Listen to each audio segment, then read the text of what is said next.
Shaking my meal, I get it. Baby, I just want to pick it. I pick it.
Can I do my prediction? Yeah, 2-1 or 3-0.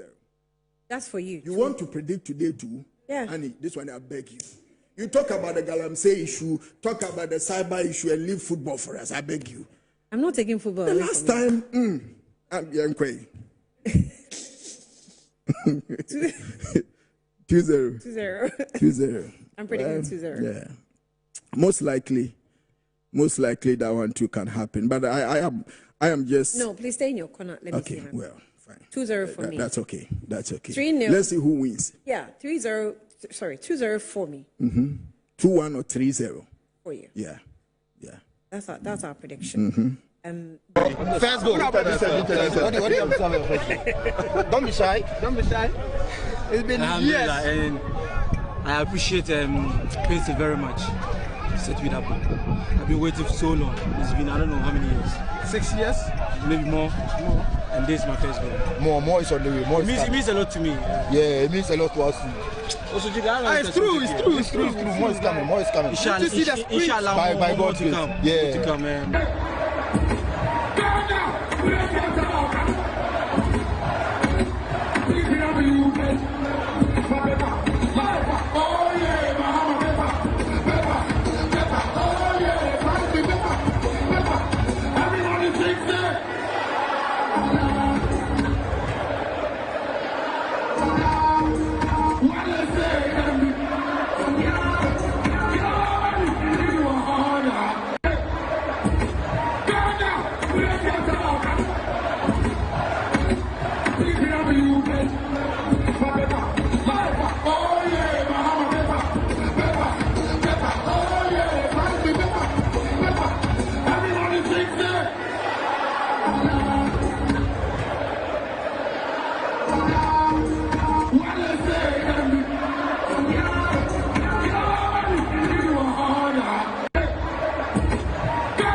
Paza broken heart in Yasam Ketua. Himba and ma boom ma pa we are sick. Messi wa himba me boom ma we are so. Poyado. If you are who peno. No one catch that with bra, me clone we and Tina, but na and you will pente won't and bra sister on Pemiana. So my bro. Poyado. And ma bre papa. Because of your broken heart. Every day. Himba and yes, I'm Kitwana make tea, make a chose. I know. Missing your Fukua and come in my radio. There are somewhere a ya. Yo, Missy Saturday no between 12 and I don't know. A Bessie Sunday no and a paba 12 no. Who say we are young Casano. That is sumo bed. Missy, a day I made them no in a back. And yes, I'm Kitwo. Miss so a condition why you know. Me do na environment me dan paso enye ye this me da for so a me ntimi dan ma be dan paso enya sem kitwa na me kan sa no yema oyeba me si mabu ma wo wiase o ma fanie mam broken heart sa aya o da ho ase wakoma no ye de pania no ye de wom se wom no wa yi pania no de ato 5 minutes wa sa fa no de wom oyeba nya sem ketwa na make kire we na oyeba de ya wo mu kwa ne se wo be so wo TV ana wo be so wo WhatsApp no ko wo be te da brade na me ya wu don't mahama brade bua nipa na wa bua nipa don't mahama any that so any that brade nipa we need that so brade What is the TV that Kwasia Sam Kwasia no I just say kuma just me yes me TV biem I me wiase me buy I am me say nipa fam ni aduru ba bia ya duem enya foku afra me consistently community member because eniema ekoso ni nyina no onti ase na me ba na o katisi a o ka bibi na wan kasa na dia akoso enti oti ase I will beat me case or now will be my poster be and a one way thank from me as a me show one no one casa mutte the aquas yase and I shan't regia why not see a shan't regia and twaba now gano nasa hakrani anya bibi wa haseya na omo muanya western north buno ahafo what you say buno is no mania new regions with new administration Almost swear. Don't make Kwabenya of our people. Farouk. What you say? Damango. Ah? Asembe na mukei. Asembe na mukei. Dia cause we to man kasa muti ase. Say ya to abawie na de wa wini kwa say ya nkwase ade. Ye onu awini no. Ni court no so say wa mine water no numri forest.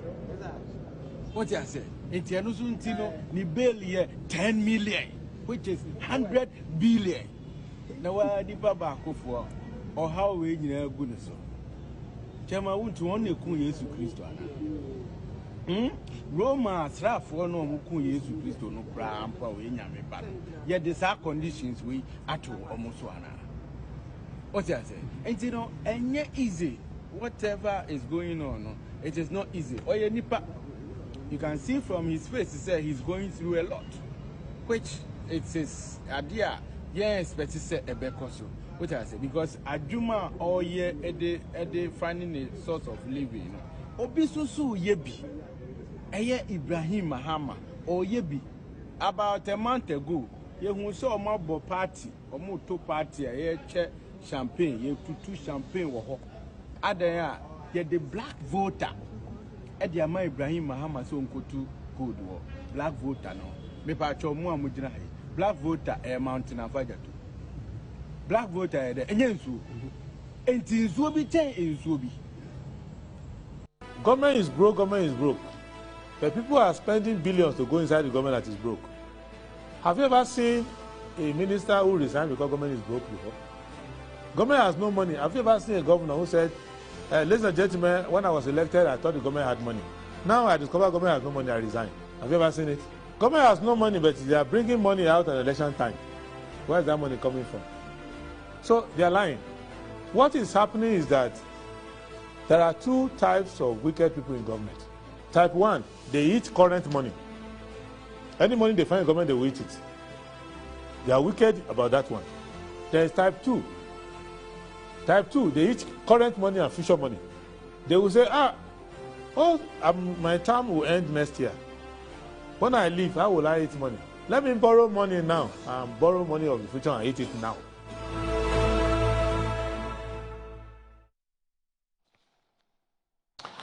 Assalamu alaikum wa rahmatullahi ta'ala wa barakatuh. Good morning, welcome to the show. This is Good Morning Ghana on Metro Television. Today is Friday, 10th October 2025, and this is the day the Lord has made. Indeed, we're glad we're still alive and kicking. We're back again to join the nation's conversation on the big issues that are making the rounds in our dear country, Ghana. My name once again is Aldo Moro, and it's always a pleasure to come your way. Before I go ahead to bring you the newspaper headlines, once again I'll urge you, the Muslim Ummah, Muslims are watching us this morning, and those who are not even watching us, please let's meet at the mosque at 12:30 and worship Allah. Today is Jummah, and Jummah Mubarak. So, what are the newspapers reporting this morning? The front pages is what I'm talking about. So, the Daily Graphic says that MPP flag bearership, Professor Okwe condemns 4 million cedi development fees, says it promotes monocracy, election not auction. Illegal mining national security issue, Montaka.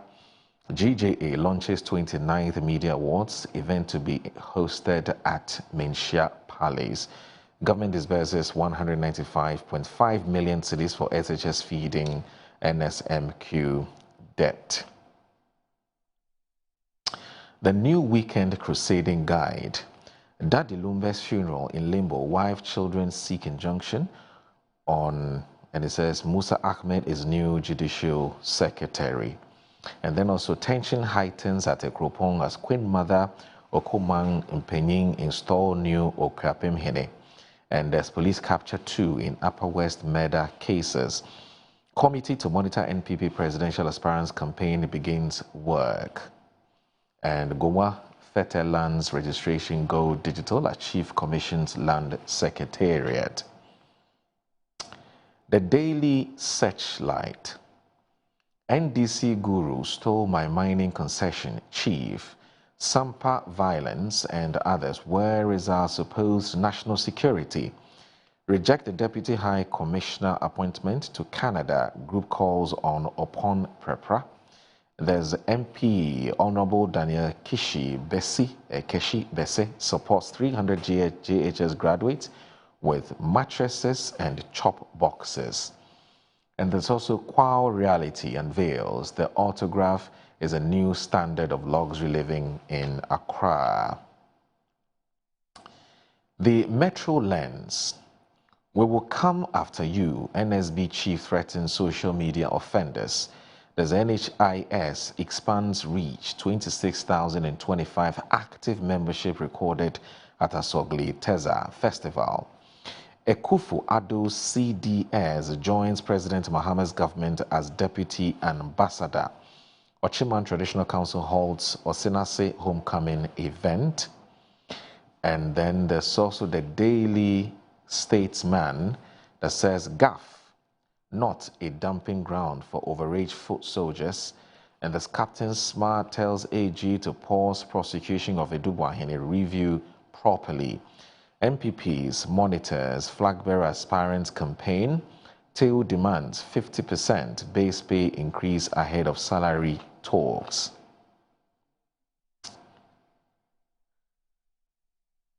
The Business and Financial Times. BOG task banks to list on GSC. Government eyes private capital to strengthen power distribution network. And there's FAO backs fight against Galamsey. Oil output sinks 26% in H1, revenue halved. And there's businesses missing the point of customer service week. That's coming from Jerry Halm. The Ghanaian Times. VIB urges equal terms for Africa in world trade. The CIRA framework sets stage for stronger business turnaround culture. Dr. Justice Shremsai. 30-year-old cobbler confesses to 15 murders in Wa, but threatening flight safety at Sonyani Airport. GACL warns. The Daily Guide. Gold reserves reach record 37 tons.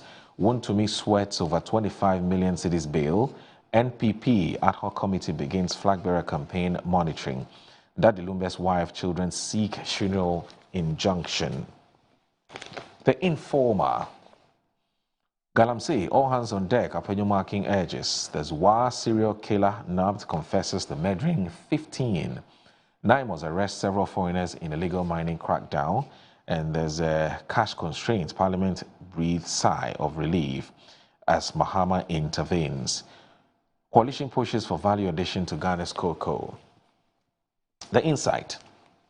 War in Gaza, 2 years of Israel's savagery and a normalized mass slaughter. Islamic scholar calls for radical measures to end Galamsey in Ghana. There's NLC summons GFA normalization committee over dispute with former Deputy General Secretary. Africa at the digital crossroads. Why Ghana must lead sovereign AI future. Sorry about that.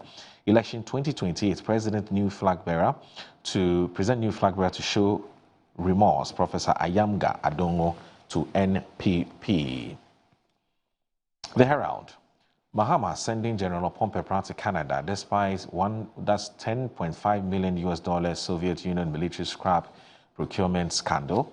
There's lawmakers split over 8 ceiling on soldiers recruitment as NPP era ODs enrollment surfaces.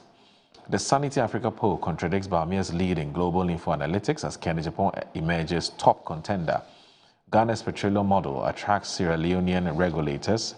Extortion and bribery claims hits SHS placement system again. The Ghanaian publisher, Fidelity Bank backs responsible AI at Pan-African Summit. There's Army, not for aged NDC foot soldiers in Team Fojuo. CID invites Kolende over Japa case. Naimos leads major anti-Galamsey raid. There's MPP conducts presidential ballot today. The Inquisitor. Open letter. Akasoba blast Gabi. Your arrogance has gone too far. There's Hefra shuts down 17 unlicensed health facilities nationwide. Sierra Leone Petroleum Regulators understudy NPA operations. There's Cocoa Board moves to tackle cocoa smuggling. And there's Galamsey Fight Act without fear or favor, Dr. Jemai. Daily Post. Energy Minister to inaugurate 13 rural electrification projects in Central Gonja District. VEEP calls for fair partnerships at Global Gateway Forum. The Sierra Leone Petroleum Regulators visit Ghana to study MPA operations.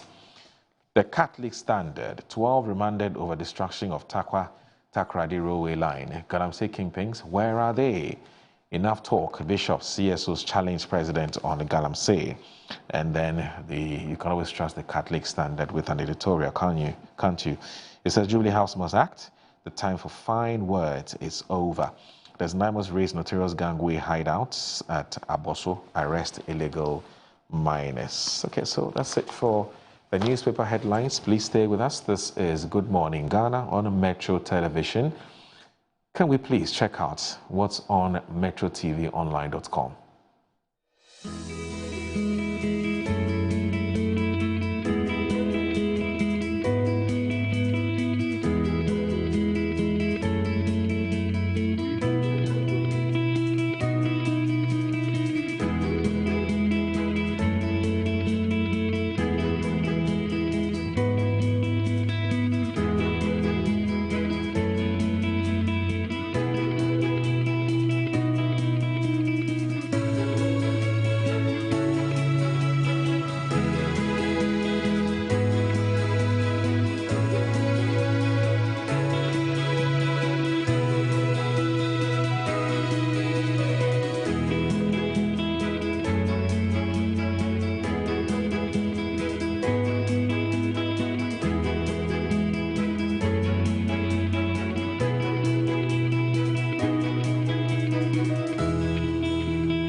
Sometimes the unexpected happens and the hero falls down in his own story. But he needs not stay down for long. Cosmopolitan Health Insurance is your trusted health partner. Whether an individual building a business, with Cosmopolitan Health Insurance, your medical care is our concern.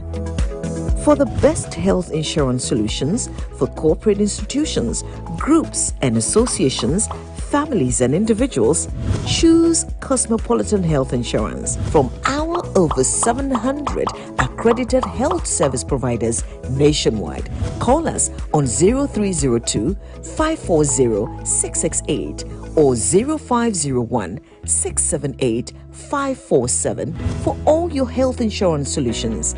Cosmopolitan Health Insurance, your medical care is our concern.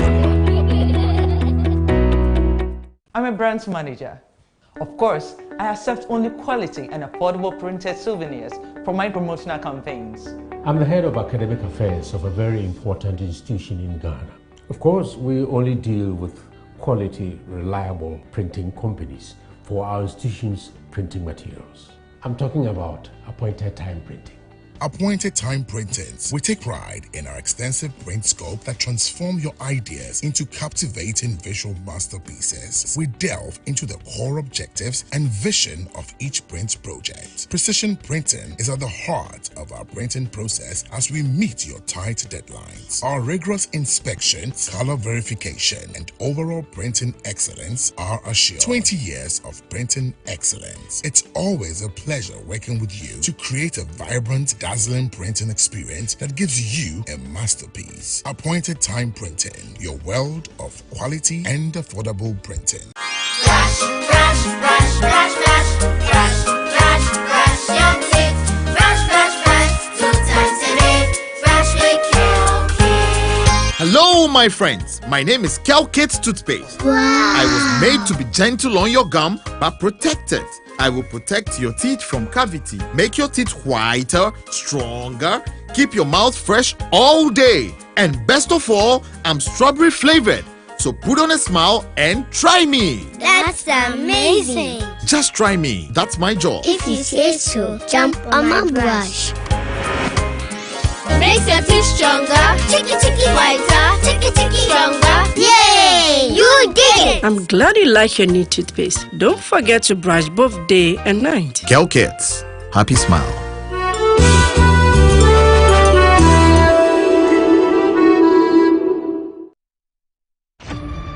Hooray, Ghana!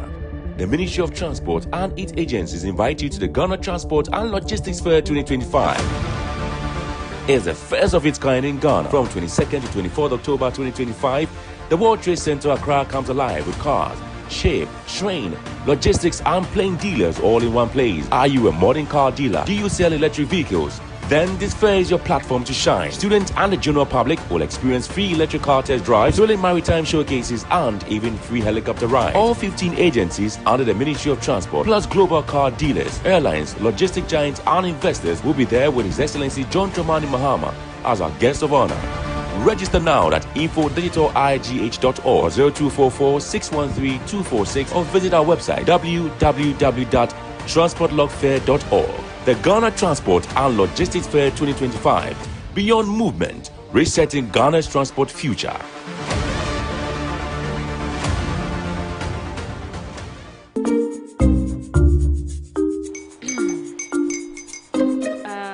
Kwame and his uncle are almost here. Wait a minute. This one too, your friend Kwame. Wait, Kwame. As in the same Kwame again? Yes, Mommy. The second coming. Into all this tension just to reintroduce that broke boy from Kaswa. Why would you deceive the family like this again? Now I understand the whole delay. Troll from Kaswa. Why wouldn't he be late? Obey him later. Of course.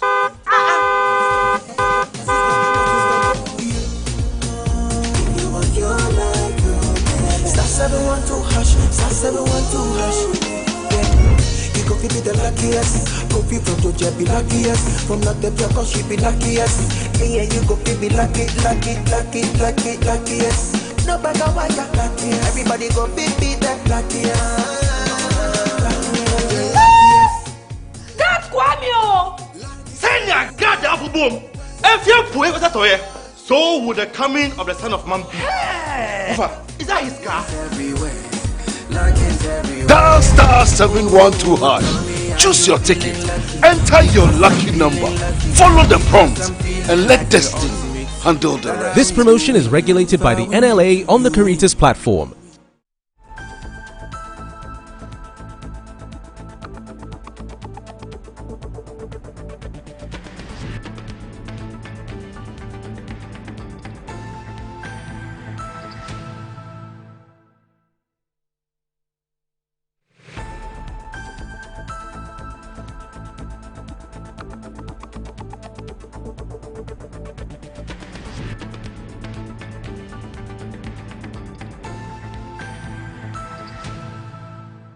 was the coordinating director at that time?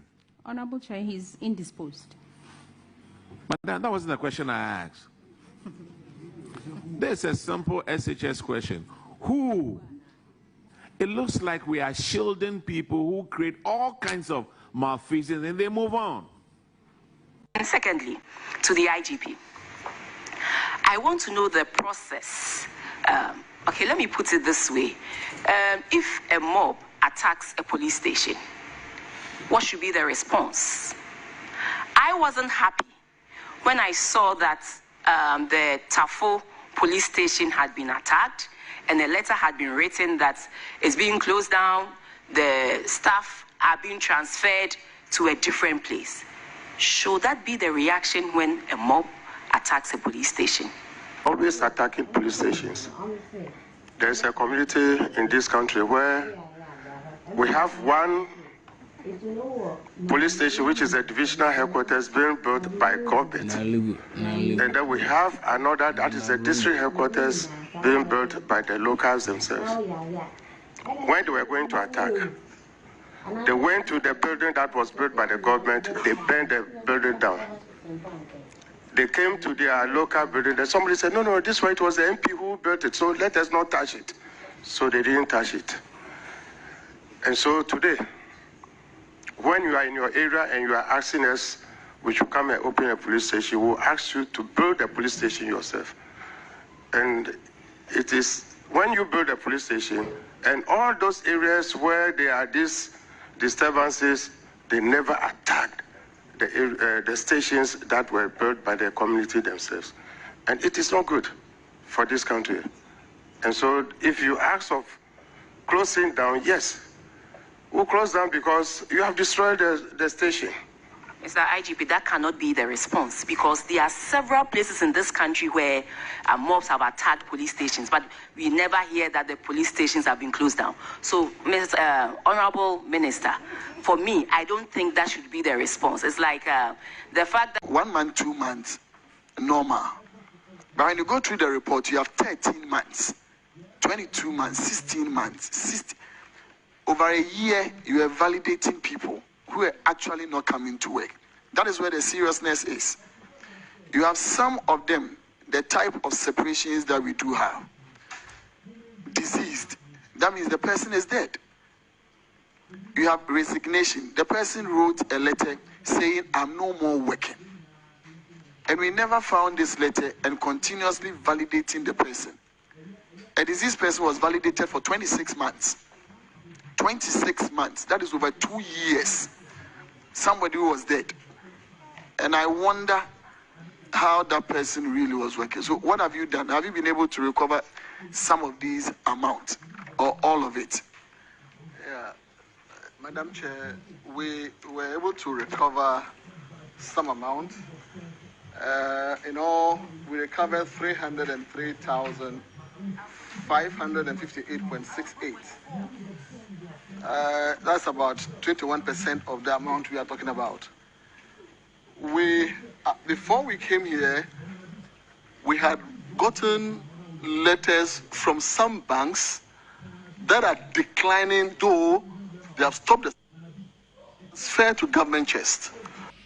The abine de pa no yema one ma nkwala bebre na e to mahama kwen ejumera kwen yi ejuma ba konkofo miensa be and say me bisa young girl be national service girl be me bisa na say you can't 24-hour economy out as also I say ejuma bebu ye be ejuma sa ma ya 24-hour economy ya pa hontuma mahama ke wo the big push ni nyina no aban no apa ho entuma enye good step. Abusume nkrumu. Me chocho ni na. Okay, abusume nkrumu. 24-hour economy wa pa hontuma. Mama ke ewo ho the big push abusume nkrumu abana pa hontuma enye good step. Oko Nigeria there were a friend audio money. Audio money. Sika wate wa wasum.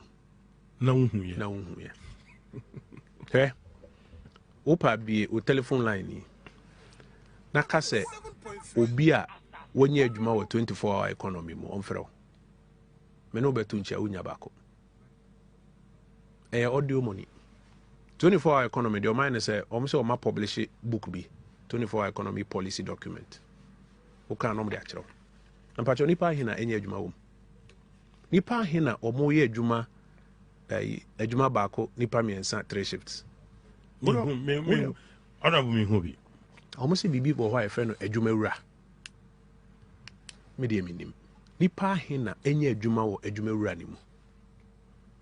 Omba say 1 million coders. Yeah. Pacho unim coda bi. Davi. And this for one udi agrom de nyom ne omano ne asa ne ade be fefa wo hu saa by the end no be kom no. Be wo say adwuma bi MPM. Na point I'm making is say uka the real sector of the economy and by now no wo hwe anim say aban no the major flagship program near a start so aba. Na Akufo-Addo buy no September by this time na free SHS. Yeah. Mama a wutie me say me boa ka kire me. Nana Akufo-Addo na mo say onye ni timu eden keka na eden. September na free first year ni mu. Me kaita ma Mustafa Hamid dem meeting so am sorry. Me kaita ma Mustafa Hamid call meeting by na me and deputy Obeka chem say Abochi presidency has started free SHS in September we say 2017 September. Na thousands of enkwala binya free SHS unfaso. And I say fiase inya free SHS unfaso. Enya October mu away. So I'd just like to address the current excitement on social media about sucking of the breast. Everything we do for breast cancer is scientific. I'll say by their fruits you will know them. It's in the Bible. Everything is based on science. You don't just get up and treat breast cancer with anything that you have. The same way that proves that it's only a particular drug that can treat malaria is the same thing. It's only a particular sequence that can treat breast cancer, and that is how it's done wherever in the world. The only difference is the availability of the drugs. It's the same whether it's in Australia, Japan, Canada, Oceania, USA. The guidelines are the same. The only thing I'll say, there's only one sucking that has proven to reduce the incidence of breast cancer, which is the babies sucking the mother's breast for the first 2 years of their life. We all know that we don't want to have the babies to suck our breast for 2 years for social reasons, but that is the correct thing and has proven to reduce the incidence of breast cancer, even for 1 year. And you can see that the babies over that 1 year will suck your breast more than any man will suck your breast in your lifetime. So that is the only type of sucking. All the others is just for social fantasies. The men can go ahead and do whatever they can, but they should give the right excuses for going ahead to suck women's breasts. The marital home is undefiled. They can do whatever they do, but they shouldn't give the excuse that it reduces breast cancer. They should rather encourage their wives to breastfeed for at least a year.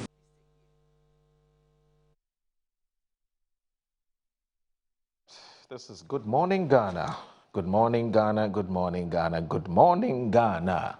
You love this show, don't you? I know you do. You do. You don't want to miss it at all. Anyway. Annie Efua Ampofo, good morning. She's doing a lot of mischief behind the scenes. Anyway, so my guests are seated and we'll kickstart our conversation shortly. And so joining us this morning is a man who hasn't been here in a while. As of it's understandable, he's been very, very busy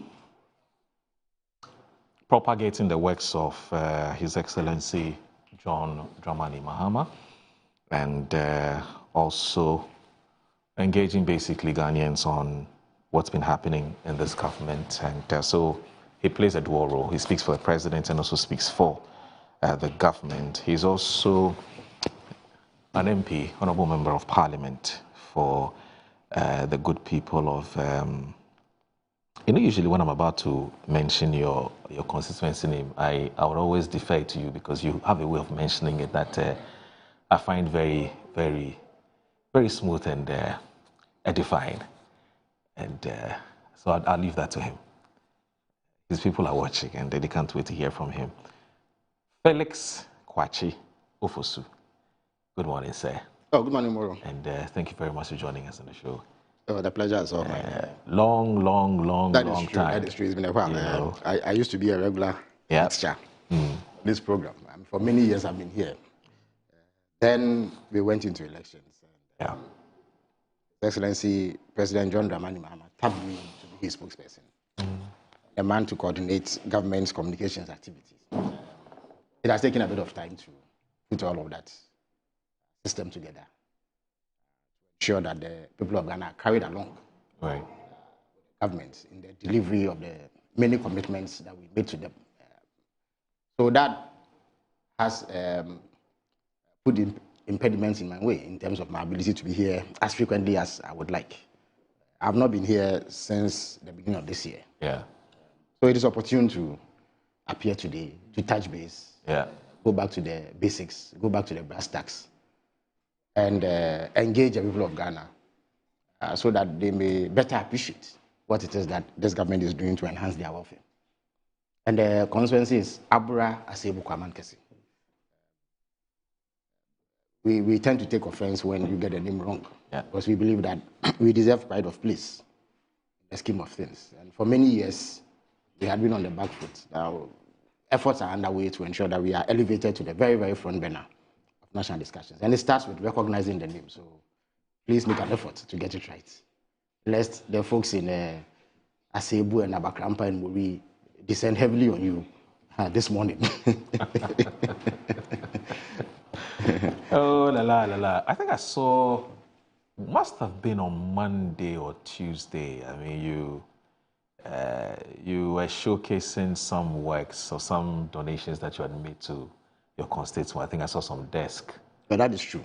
What it is that, as I indicated, Abura Asebu Kwaman Kesi constituency, it's also a district. So it's a constituency within a district. Wow. It has been deprived for many, many, many years. For reasons due to underrepresentation, the lack of a voice at the national discussion, and what have you. That has meant significant deprivation. And there are many, many things that they lack. So, for instance, we have 5 senior high schools. One of them is quite famous, Agri Memorial AME Zion, SHS, which you can consider a grade A or grade B school, I believe. There's a Maurice Senior Technical School, which had been in existence for some time. But in 2016, President Mahama constructed an E-block there and elevated their status to a more significant, more prominent second cycle institution. There's a ASUTEC, or Aswansi Technical Institute, which is the oldest technical institute in West Africa, by the way. That too received significant attention under President Mahama, because under the TVET program, where $124 million was pumped into revitalizing 13 technical institutes, they received significant support in terms of classroom blocks, in terms of critical equipment. There's Abakrampa Senior High School. Abakrampa is where I come from. And then there's Abraman Senior High School, which is in the district capital, Abuja. All of these schools are deprived. They do not have basic facilities and amenities. There are no desks. Mostek, though it's a community day school, has made efforts to modernize. In the bid to do so, it has become necessary to equip them with some facilities and amenities so that a conducive environment will be created for the students to study. The others have been in existence for quite some time, but they also had significant difficulties. So I had to dig deep, put together a package, donate bank beds and desks to them so that it addresses the concerns that they have. And they are quite excited about it because it has gone a long way to alleviate their plight. And then, because it is a rural constituency, every time when it is time for JHS graduates to enter senior high school, it becomes a bit of a challenge for parents. Of course, there's a lot of song and dance about free SHS and what have you, with all these problems. But then, when it is time for SHS graduates to enter senior high schools, parents are slapped with a tall list of items on a document we call the prospectus. Right. So invariably, MPs and other prominent citizens are inundated with requests by parents, especially in the more remote and rural parts, to assist them address the financial challenges that come with procuring the items on the prospectus. So that's the donation you're short? Yes, that's it. So this was at the Abudunkwa, on the premises of the District Assembly. Okay. So it becomes necessary then to find ways to help parents. And you see, there are those who think that MPs do this as a way of showing or to seek some political plaudits. No, that you see, there's a genuine need. There's a genuine gap That is, and when you happen to live in urban areas, you tend to overlook these things because a chop box or a trunk may not be your priority in terms of the needs that you have. But in areas like that, it's a significant challenge. And parents go through a torrid time putting together the items that they are told to bring by the school authorities. And so every MP will tell you that they are inundated with these requests and all that. So I thought that, well, let me put together a package to assist these parents so that at the very least they do not have to bear the cost of these items. And it's gone down quite well. It's not the first time. These are things that I've been doing since I emerged as a candidate in 2019 towards the 2020 elections. And there are many things that have happened. There's more that I will be doing in conjunction with the District Assembly to ensure that the conditions in the Abra Sebu Kamankese constituency improve. Thankfully, this year, President Mahama is ensuring the release of significant funds to all district assemblies. So in the past where there were lengthy delays and what have you, which led to gaps in the development of the districts. Compared to this time, there's been a significant improvement. At the very least, I know that up to the second quarter releases for the District Assembly Common Fund has been made. And this year, we expect close to 90 million Ghana cedis in the Abra Sebu district for the assembly to be able to carry out various development. In fact, what you see on the screen is a donation of medical equipment I made to a CHIPS compound in Brafoya. Brafoya is where I live in the constituency. It is a relatively urban community. Nonetheless, they are also deprived, and they didn't have a properly functioning CHIPS compound. So I donated some beds and other items. In fact, there are about 21 or so CHIPS compounds, and there's a program I have to re-equip all of them so that they come up to a certain status that befits the district and are able to address basic healthcare, primary healthcare needs of the people. But I was making the point that beyond my own contributions, the district assembly is now better placed to address the needs of the people. Because among other things, President Mahama is ensuring that significant amounts of money are being released. In fact, if you recall, at the beginning of the year, when the finance minister read his budget, he said that on the average, every district in Ghana will receive about 25 million Ghana cedis. So when you do the computation, AAK should get about 90 million Ghana cedis. A substantial portion of that has already been disbursed. And so projects have started. There are schools, there are communities like Nyamedom that are benefiting from the construction of a CHIPS compound. Places like Odunase, with the help of the GMPC Foundation, are seeing the modernization of the CHIPS compound. Another such project, the district capital, Abrodunkwa, is soon going to benefit from a modern market. There's an old market built in the 60s, which unfortunately is no longer fit for purpose. And so a new site has been identified. The National Assembly is constructing a market as part of the model markets, which we call the 24-hour economy markets that are being built around the country. And then perhaps the biggest problem we have is the issue of roads. In the last 8 years, the NPP have them pumped, but did nothing significant. So we have identified 4 routes that are likely to see some construction this year, and then hopefully will be completed next year. If you go to the district capital, for instance, for a district capital, the roads there are appalling.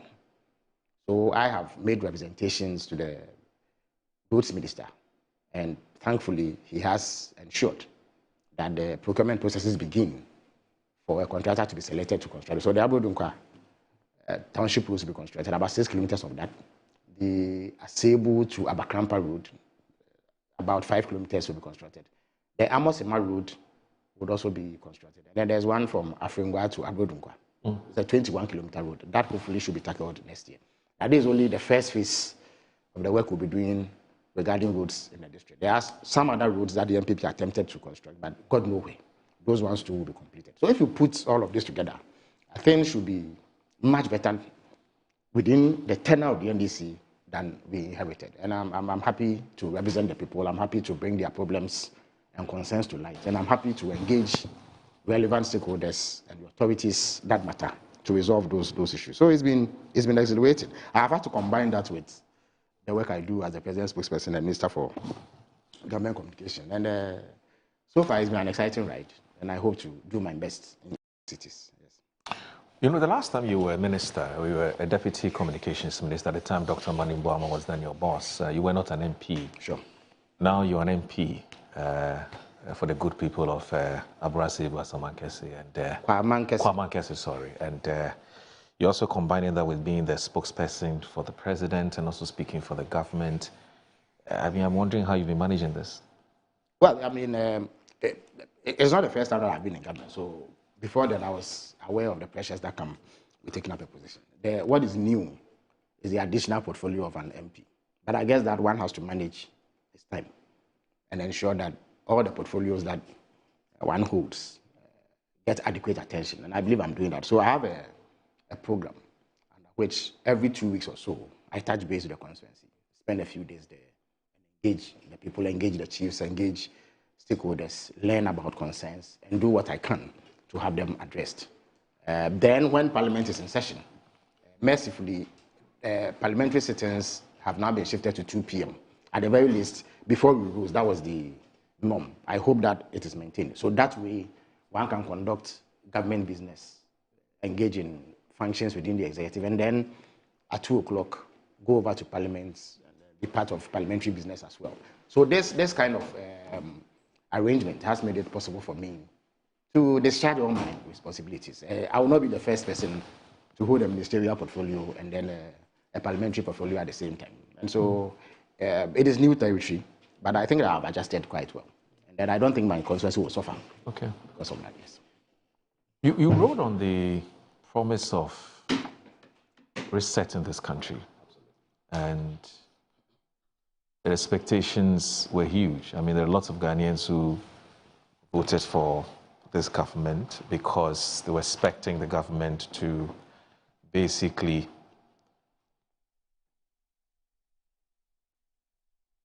do what it promised it would do, which is resetting the country. So far from where you sit, how do you convince Ghanaians that indeed the reset agenda is on? And how are you also gauging public feedback on whether what you believe you're doing is actually what Ghanaians want you to do and Ghanaians are happy? Because remember, there's a Global Info Analytics survey that says that it appears that the government's goodwill has sort of taken a bit of a nosedive. How are you gauging public feedback in terms of whether you are on track or you're not on track? So first of all, how's the research agenda going? And how do you convince yourself, or how are you able to tell that you're on track relative to what exactly you said you're going to do for Ghanaians? Romero, the fact is that, you see, as a government, you don't convince yourself that you are doing well. You convince the people that you are doing well. And over the years, I think it has been established that the people of Ghana are extremely discerning. They are not people that you can pull a wool over. They may give you a long rope, as they did to the MPP. But when it is time for them to hold you to account, they will take decisive action against you if they perceive you to have done. That is exactly what they did to the New Patriotic Party. Now, as a party that has been in and out of government, we are fully aware of this. So coming into government, we were clear in our minds that nothing will sustain us in power beyond a creditable performance that impresses the people of Ghana. So this has always been at the back of our minds. Again, as we campaigned, it was mighty clear that the topmost priority of the people of Ghana was the Ghanaian economy, which was in shambles. The MPP had messed it up badly, delivered far and away the most atrocious economic outcomes in the history of Ghana. They had implemented perhaps the worst and the harshest economic policy in our history, which is the domestic debt exchange, which was actually a euphemism for debt restructuring. Which debt restructuring was brought on due to plain mismanagement of the resources of this country. They had no excuse to do what they did. Every now and then they cite COVID, but that has been dismissed long ago as a viable excuse for the mismanagement they engaged in.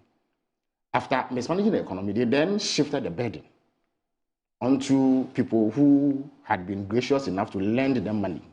So millions of Ghanaians woke up overnight and they were told that they could go hang, and the government was not in a position to honor its obligations to them in terms of interest payments and principal repayments.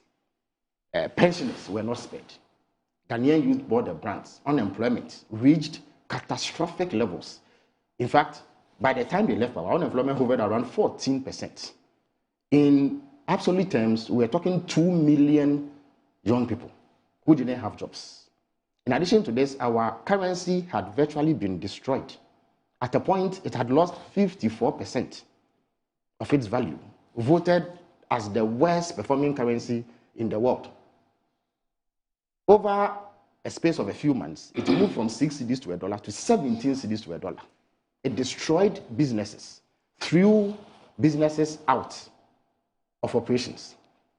Inflation reached 54% at some point. More, at a point, we owed more debt than the entire size of our economy. So if you did the computation for our debt to GDP ratio, it was 104%. Our deficits were in double digit for 3 consecutive years. Our foreign reserves dwindled so much that at a point, the Bank of Ghana told us that up to $6 billion had been spirited out of this economy. So the situation was dire. The economic hardship was real. I was campaigning in a rural constituency, so I saw it. The hardships that people faced were unprecedented. Nothing of the sort had happened in our history. And this was superintended by the NPP. On top of this were atrocious governance decisions. A bloated government, needlessly bloated government. We were told at some point that it was worthwhile having 120 ministers, 125 or so. This was defended. We were told that the amount of work required to be done was so huge that they needed that number. In the end, that number delivered the worst possible outcomes in our history. Corruption was rampant. It swept across the land like a plague of biblical proportions. Arrogance of power, and all of that. Blatant abuse of power. I mean, basic freedoms were encroached upon. The judicial system was weaponized to target critical opponents. And we lived through it. So the people of Ghana witnessed this. And this was after they had given the NPP a long rope. But you know, what had happened was that after constitutional democracy was restored in 1992, Ghanaians had really not had opportunity to see the NPP at full length. For some strange reason, I mean, various historical developments had ensured that they had been on the periphery of governance for decades. So apart from Buzia's stint as prime minister, there was also President Kufuor's 8 years. So if you put together, that was 10 years of Dankwa Buzia tradition governance. But it paled into insignificance compared to the length of time that the NDC had had. So Ghanaians had seen the full measure of the NDC. They had not seen the full measure of the NPP. But between 2016 and 2017, they had an additional 8 years. So it gave them a full measure of the NPP. After that, they determined that they were bad news. So they threw them out with ignominy by a margin of 1.7 million votes. Now, that kind of vote, apart from being a damning verdict on the NPP, was also a cautionary tale to we in the NDC that Ghanaians were not going to countenance that sort of governance. They made it very, very, very clear. So coming into Ghana, we were clear what the issues were. First order of business, address issues with the economy. And more, there can be no objective assessment of the Ghanaian economy today that can reach a conclusion that things are worse than we talk about. Things are better. It is fact, without equivocation. So what are the metrics? Fortunately, when you speak about the economy, there are objective parameters that you use. It is not subject to opinion. You can't distort it in any way. For instance, the currency. The currency. In recent times, it has been the best performing in the world. This year, it has appreciated by 21%. Compared to the same period last year, it had lost 27% of its value. This year, it has appreciated 21%. At the moment, it hovers around 12 cedis on the interbank market. There is indication that it's going to gain further stability getting to the end of this year. Inflation, when it took over, it was 23%. That is after we had endured the excruciating 54%. It was at 23%, very high, not acceptable. Which meant that it was eroding the disposable incomes of Ghanaians and households. As we speak, it's a single digit. In fact, we had projected to achieve that by the end of the year. We achieved it 2-3 months ahead of time. Look at our deficits. The primary balance, which essentially measures how prudently you are managing the economy. That if you were not compelled to service your debt, what would be the situation when you assess your revenue against your expenditure? We have kept expenditure in check. There are people saying that we are not spending. As of the middle of this year, when the finance minister released his budget, over 100 billion Ghana cedis had been spent by this government, except that that money has gone into critical areas, as opposed to the procurement-driven economic model of the MPP. So you are not finding procurement gigs being orchestrated to siphon public funds, like the Frontiers deal at the airport, which till date there is some opacity on. But money is so I told you about EAK. Money is going to the district assembly in Abu Asebu Kamankese district. They've had between 5 to 6 million given to them, compared to just about 1 million the whole of last year. So in the last 2 quarters, they've had that kind of money. So they are then able to do the things that matter to the people. School feeding, arrears have been cleared. In fact, the education minister has made it clear that since we came to power, in excess of 1 billion Ghana cedis has gone into feeding senior high school students. That is the reason why we don't hear the noises. In fact, again, even as candidate of the NDC in AAK, there were times when school heads will come to me to give them money to buy electricity so that they can have light for the use of their students and their teachers. And we are talking secondary schools, prominent secondary schools. That was how bad the situation is. Today, first-year students in tertiary institutions have had their fees paid.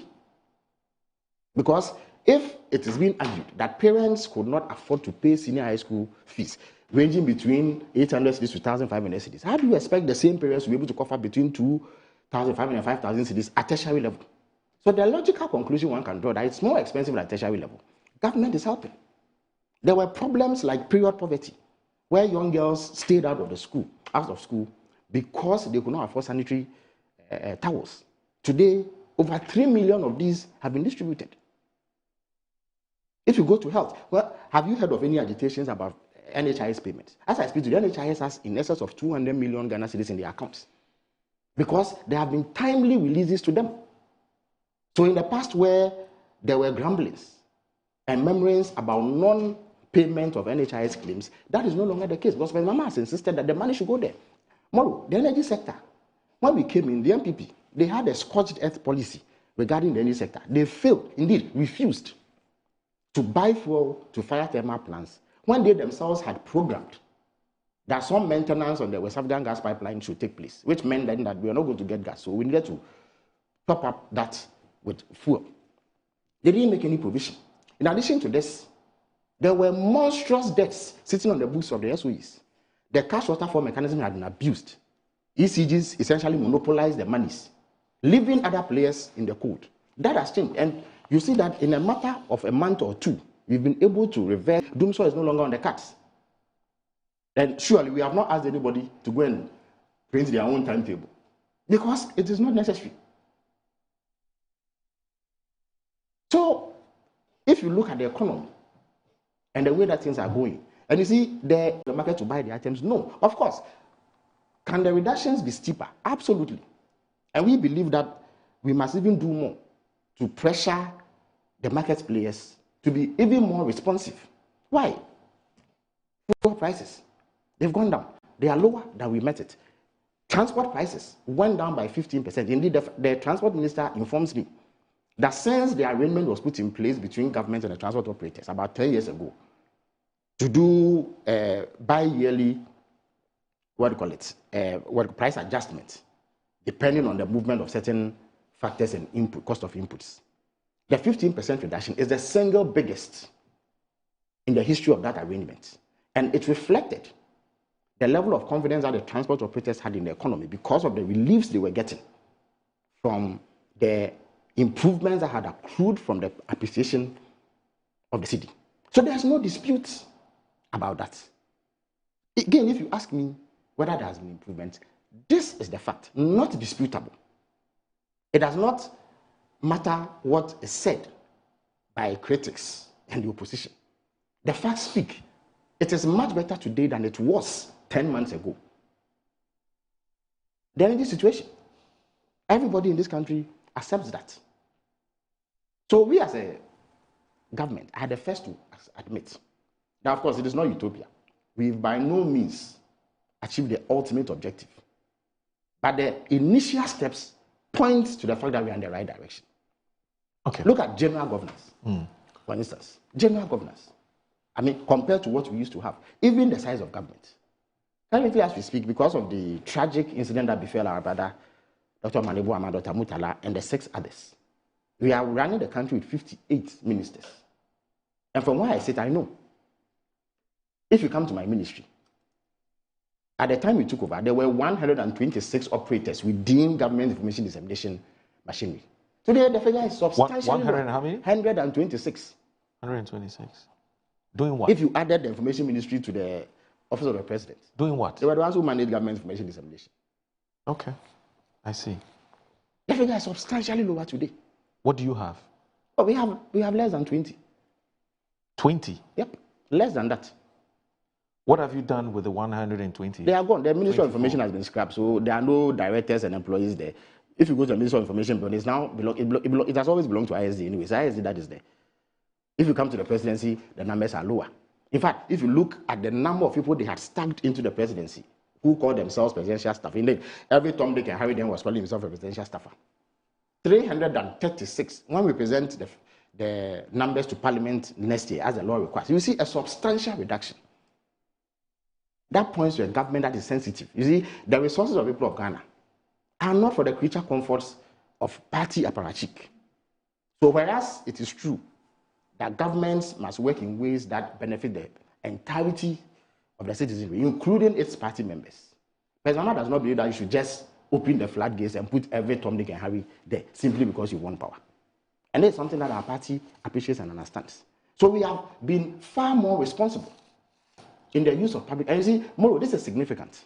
Because it simply means that the facilities that you put at the disposal of all these public officials are saved.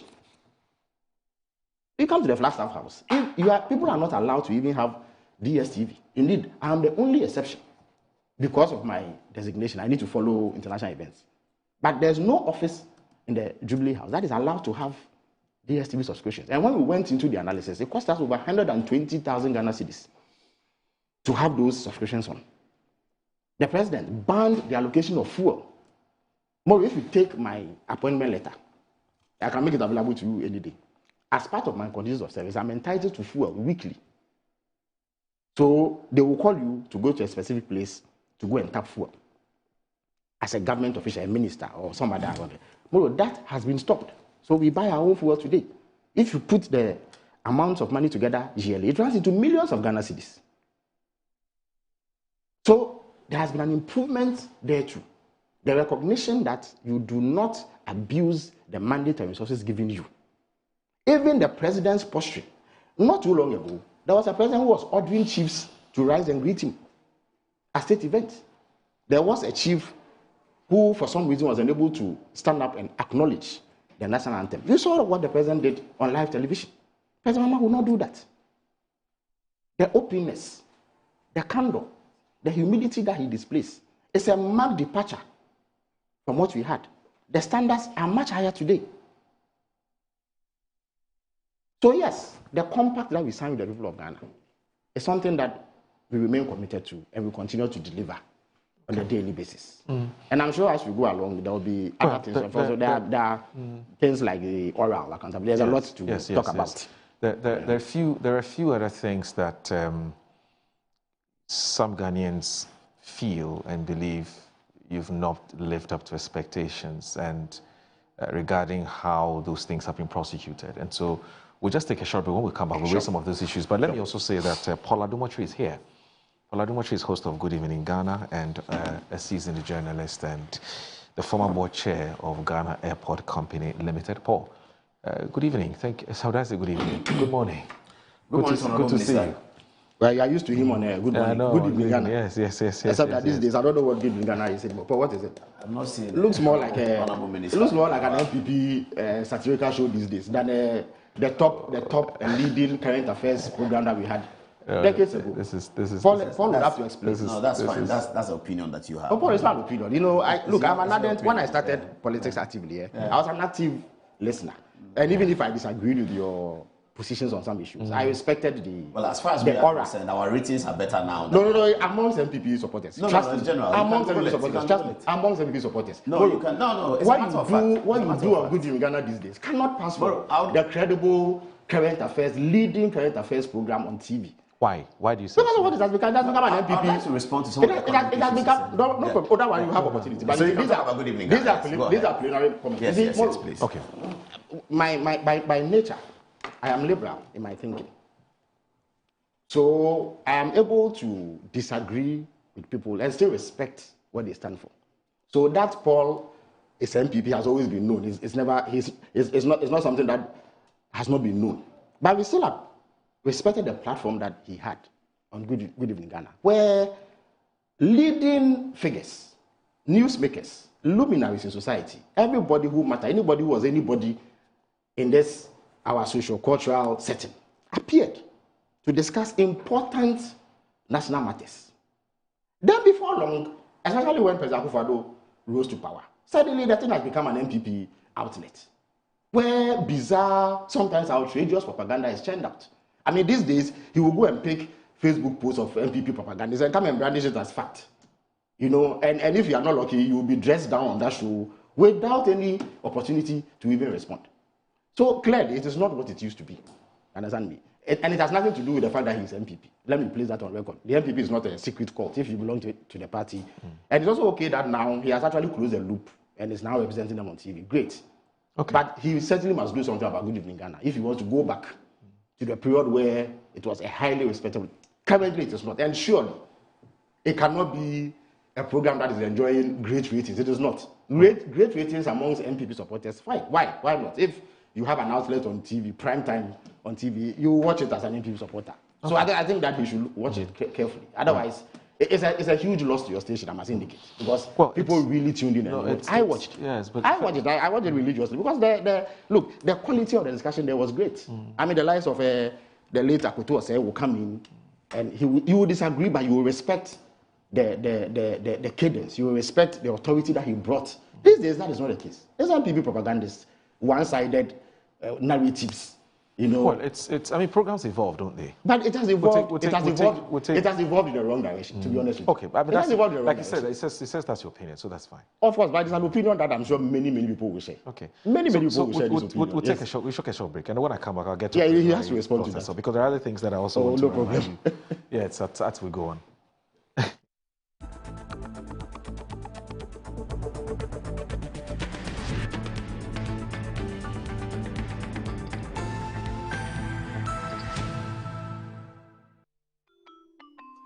Start your kids' day the right way, filled with confidence to take on any challenge. Pepsodent Kids contains the right amount of fluoride and sugar acid protection to care for their developing gums and teeth. Grab either orange or strawberry so they brush. And parents. Our textbooks are thoroughly published to make learning fun and easy. They are also designed to stimulate critical thinking, problem solving, and creativity in students. Make Advocate Publishing your preferred choice for all your educational needs. Explore our range of textbooks and educational resources. Visit us at the old GNTC yard near Kingsway, Accra. You can contact us on 0503 786 776 or 02408 06354, also 0531 600360, and connect with us on Instagram, X, and Facebook at Advo Publishing. Don't settle for less. Choose the best. Advocate Publishing Company, empowering young minds one textbook at a time. Thinking Publishing, think Advocate Publishing.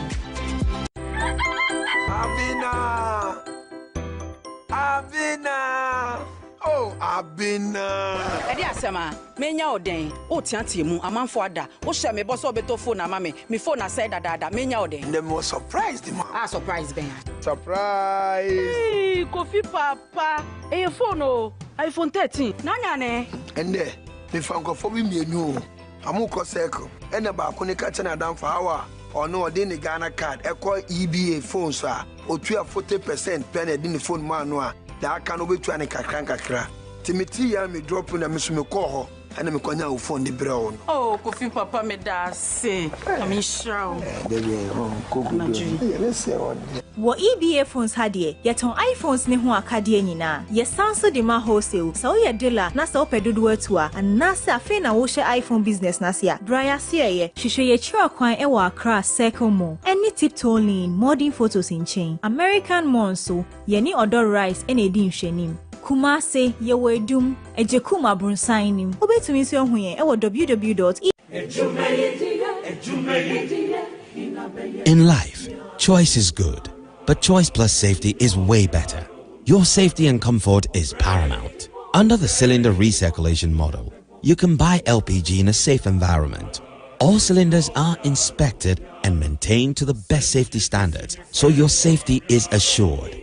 Just take your empty cylinder to the nearest exchange point and swap it for a filled cylinder.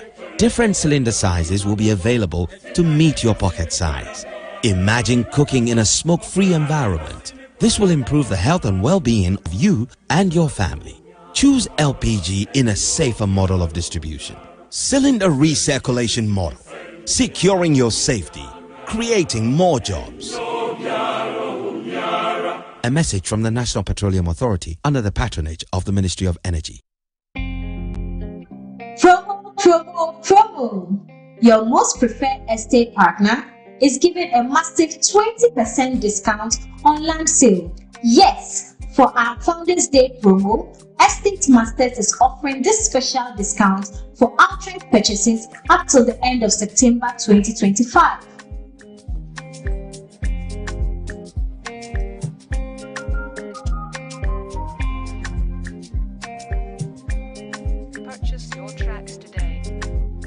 This cuts across all our available sites, and upon purchase, you get to enjoy a free indenture and free site plan.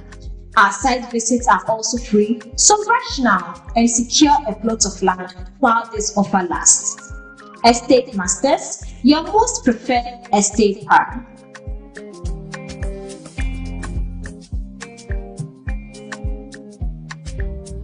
Wabedum tamaso. Hey, J. Watch it, na learning. Missy, watch and learn. Makwaya mabesisia. Abozege. Akache say no ya konate and the more drink woman. Hey. But I tell me. Oh, sorry. She knew her old days. Eji. Dabio, baby wom. Ready. Hey, baby wom. Ah, Eji. I'll cause some discomfort.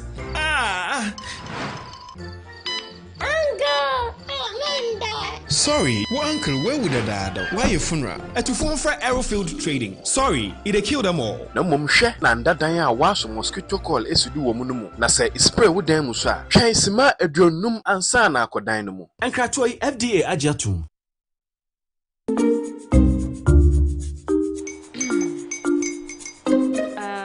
Kwame and his uncle are almost here. Wait a minute. This one too, your friend Kwame. Wait, Kwame. As in the same Kwame again? Yes, Mommy. The second coming. Into all this tension just to reintroduce that broke boy from Kaswa. Why would you deceive the family like this again? Now I understand the whole delay. Troll from Kaswa dear. Why wouldn't he be late? Or be late, of course.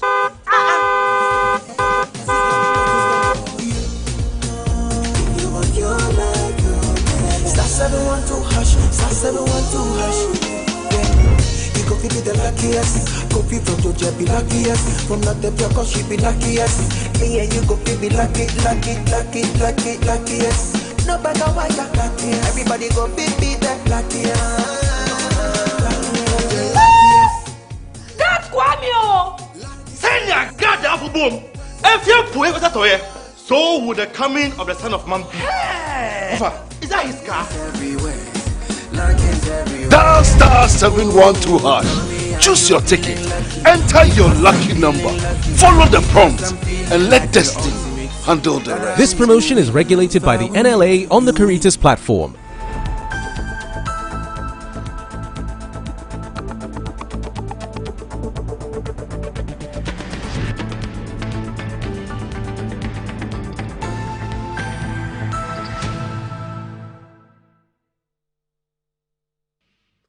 by the day pa no yema one ma nkwala bebre na e to mahama kwen ejumera kwen yi ejuma ba konkofo miensa be enese mi bisa young girl be national service girl be mi bisa ne say you can't 24-hour economy out as also as such as ejuma bebu ye be ejuma sa ma ya 24-hour economy ya pa hontuma mahama ke wo the big push ni nyina no aban no apa ho entuma enye good step pacho me bawo abusume nkrumu me chocho ni na okay abusume nkrumu 24-hour economy wa pa hontuma mahama ke ewo ho the big push abusume nkrumu aban na pa hontuma enye good step uko Nigeria there were a friend audio money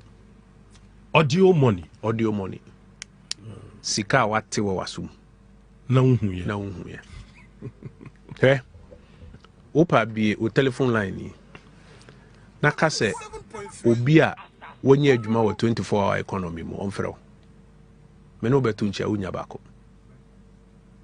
audio money 24-hour economy the mind say omse o ma publish book bi 24-hour economy policy document o kan no de akiro mpacho nipa hina enye adwuma wo nipa hina omo ye adwuma adwuma bako nipa miensa 3 shifts honorable me hobi almost bibi bo ho efre no adwuma wura media minim nipa hina enye adwuma wo adwuma wura ni mu omba say 1 million coders pacho unim coda bi David and this for one udi agrom de nyum ni omano ni asa ni ade be fefa wo hu saa by the end no be kom no be hu say adwuma bi MPM na point I'm making is say uka the real sector of the economy and by now no wo hwe nim say aban no ni major flagship program ni a start so aba na Akufo-Addo buy no September by this time na free SHS mama a wutie me say me boa ka kire me Nana Akufo-Addo na mo say onye ni trimu eden nkeka na eden September na free first year ni mu me kaita ma Mustafa Hamid dem meeting so anama sorry me kaita ma Mustafa Hamid call meeting by na me deputy be ka chem say Abochi presidency here started free SHS in September we say 2017 September na thousands of enkwala binya free SHS umfaso and I say fiase nya free SHS umfaso enye October mu ne we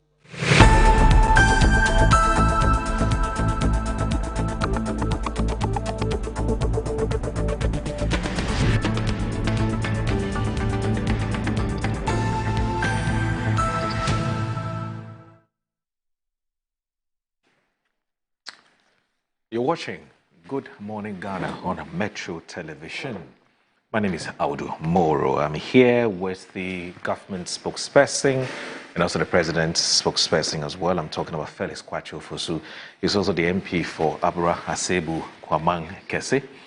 And also Paul Adum Oche, who is the host of Good Evening Ghana, a seasoned journalist and the former board chair of Ghana Airport Company Limited. Paul, you have some preliminary thoughts to share before we get into some specifics. Yes, on two issues, the economic matter that the minister addressed, and also he talked about Good Evening Ghana. I think I have to respond to us. I see the minister describes himself as a former viewer of Good Evening Ghana. Now we are putting together a product, so we do as much as we can to make sure that the product is improving. Good Evening Ghana has been running since 2001 up until now. We believe that we are still the topmost current affairs conversation every Tuesday and Thursday. That's what we believe. However, if an important person like an MP and a minister describes himself as a former viewer and that he doesn't like the format of the program anymore because it is not just political, it is comical, it doesn't raise real issues, it doesn't analyze much, we take that as feedback. We believe that we are doing a very solid work in terms of even court analysis from 2020 selection petition. Many viewers tell us that when it comes to court issues, they wait for Good Evening Ghana to explain it, and that our capacity to explain these philosophies of law have really helped them to understand a lot. They also tell us that the short documentaries that we put together about political events in Ghana is particularly gratifying to them. Many people call us from across the world all the time. We don't have other ways of measuring the program except the viewership that DSTV will report, and also what Facebook is reporting and what YouTube is reporting. If we put all this data together, we see that we have a tremendous following. The minister would like to caution us that that following may not be, it may be numbers, but it may not be part of the critical mass. If that is so, we take it as feedback. But we will continue to present our show the way that we do it in a very feisty way. The other point that we have made all the time is that no politician, whether you are on the left or on the right, is prevented tacitly, overtly or covertly from attending Good Evening Ghana. If any politician, whether it's NDC or MPP, wants to attend Good Evening Ghana, the door is open for anyone to attend. In the critical mass part of the election, Mustafa Bande, who is Deputy General Secretary of the NDC, called and wanted to find out whether I host NDC people on the show. And I said, well, he was criticizing that. You don't host NDC, only one side. I said, oh, my brother, you can come. And he came, and we had an interview. On that interview, he was very critical of MPP, and I hosted him. There was another time that I had a small conversation in terms of a political quarrel with unfortunately he passed, Mutala. And then I discussed it on TV. Then I traveled. I think Annie was hosting the show. And they called me and said, look, Mutala wants to come. I said, oh, but of course, he should come. He came on the show, and he had opportunity to express himself. So there's no issue about somebody cannot come. Any politician who wants to come. I'm delighted to grant Felix an interview on Good Evening Ghana. He can say all that he wants to say. But we believe that we have held up onto the political history of this country with data facts in a way that not many television programs have in their repertoire. If we go to our internet terabyte space, the amount of shared documentaries that we have on the political history of Ghana, we have analyzed almost everything, including the life of important people. When we did the Kojo Chikata documentary when he passed, we got a lot of plaudits from people who are his family people in the Volta region who were very happy about the way we put the documentary together. So what the minister is saying about Good Evening Ghana is feedback. We believe that we're on the right path, but if anyone says that you are not on the right path, it's something that we will consider all the time, especially coming from an important person like a member of parliament and a minister who describes himself as a former viewer. I mean, we take that as some work that we need to do. So hopefully, Minister, we will take your feedback, and we believe that by the time we meet again, you will be back watching Good Evening Ghana. We are happy to have you watching Good Evening Ghana. Now, the other point he made, which I think was valid, was going through the political situation that had occasioned the MPP's heavy election defeat at the polls in 2024. The point that is often overlooked in that conversation, and we made that point at the time, 2021, 2022, was that Akufo-Addo did not run a government for 8 years, for 4 years. He ran a government for 4 years. And in 2020, he went to seek the people's mandate.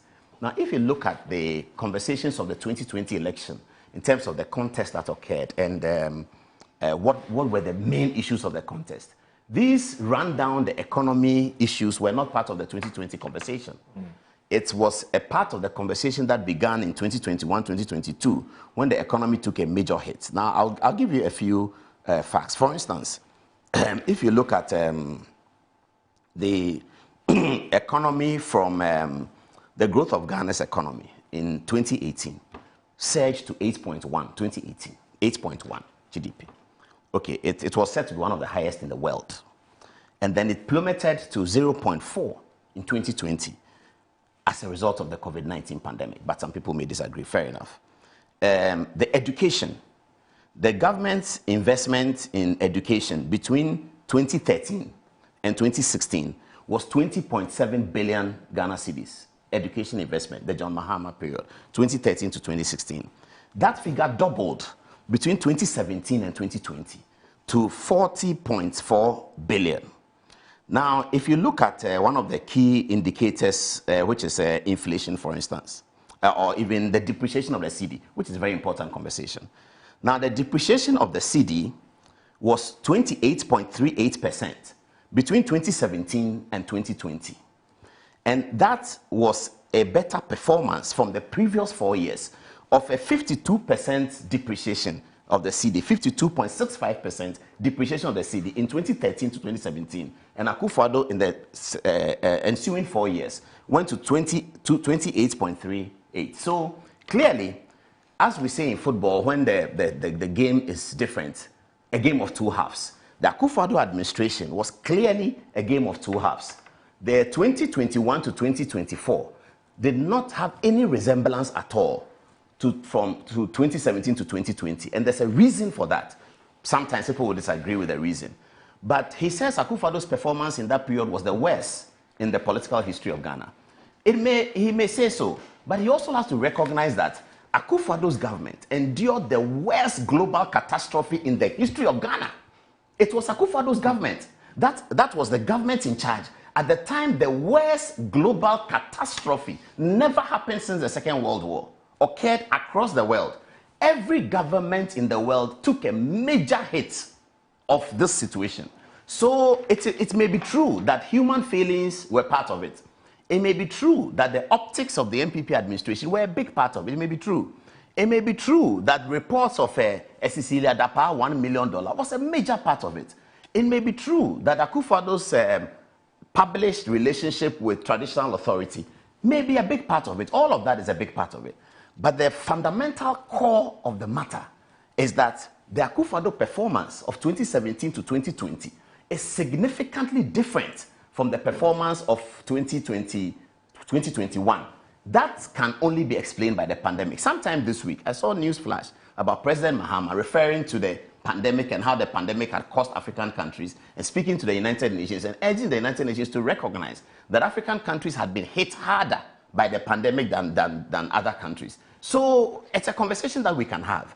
But it is when that conversation is had, whilst the blame must go on the NPP politicians, they can take a lot of blame for the NPP's defeats, division in the party, lack of unity, bad optics, appearance of corruption. All of that is a big part of the conversation. But the core issues are these, that this is a government that did not do only 4 years. It did 8 years and went into an election in 2020. And if you Google the issues for election in 2020, you will not find those inflation, the economic indicators among the issues that were fought in the 2020 election. Indeed, one of the big issues of the 2020 election for the NDC was the restoration and regulation of Okada issues. It was a major issue for the NDC in 2020's election.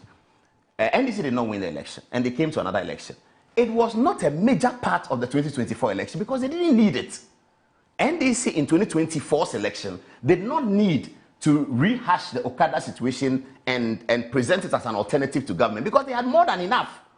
They had the appearance of corruption. They had an economy that had been ravaged by COVID and the Russian-Ukraine war. They had prices that were soaring above. They had a free SHS that had opened the doors to so many people that the government infrastructure was not ready to contain it, and therefore developed a minor problem out of which the government tried to solve with a double track system, which many parents were concerned about because it was novel. What is this double track system? They didn't quite get it. And the government was its own enemy in this regard, because if Akufo-Addo did not set out free SHS so that many more Ghanaians who couldn't afford can now afford and have entitlement to go to schools. And we have seen the first the placement systems under the NDC of last 2 weeks. I think we are still in it. And we've seen what has happened. And we can remember 2-3 years ago whether we heard some of these stories. And we know that we didn't hear these stories about postings being done in a certain way. We didn't hear those stories. But now we are hearing those stories. Fair enough. We all have to support the government to succeed because it's about education. Education is not something you politicize, that they are better, we are better. Let's all help the government to succeed. But Akufo-Addo's education policy, his vision to have every Ghanaian educated, because he saw that when the East Asian tigers rose up in the late 80s to the early 90s, and he's seen it with China and Japan, and he's seen it with all of those countries who did not win the Second World War, but who have now risen to economic heights across the world. Education was fundamental. The literacy rate was very fundamental. And if you look at Ghana's history, you go back to the Nkrumah era. Ghana was Ghana because our literacy rates and our education policy was fundamental. Nkrumah decided that to unite the country, he was going to allow free education in the northern sector of the country. This was a Ghana at the time who had a strong GDP, did not have a significant debt to GDP ratio, a Ghana that had inherited so much money from British colonial authority, a Ghana that was on track And the Ghana that was with a 6 million population that was to manage. The Osajifo Dr. Kwame Nkrumah, one of the greatest visionaries we have had and we may ever have, decided in his wisdom that he wanted to limit free SHS to the northern, free secondary education, to the northern territories of Ghana.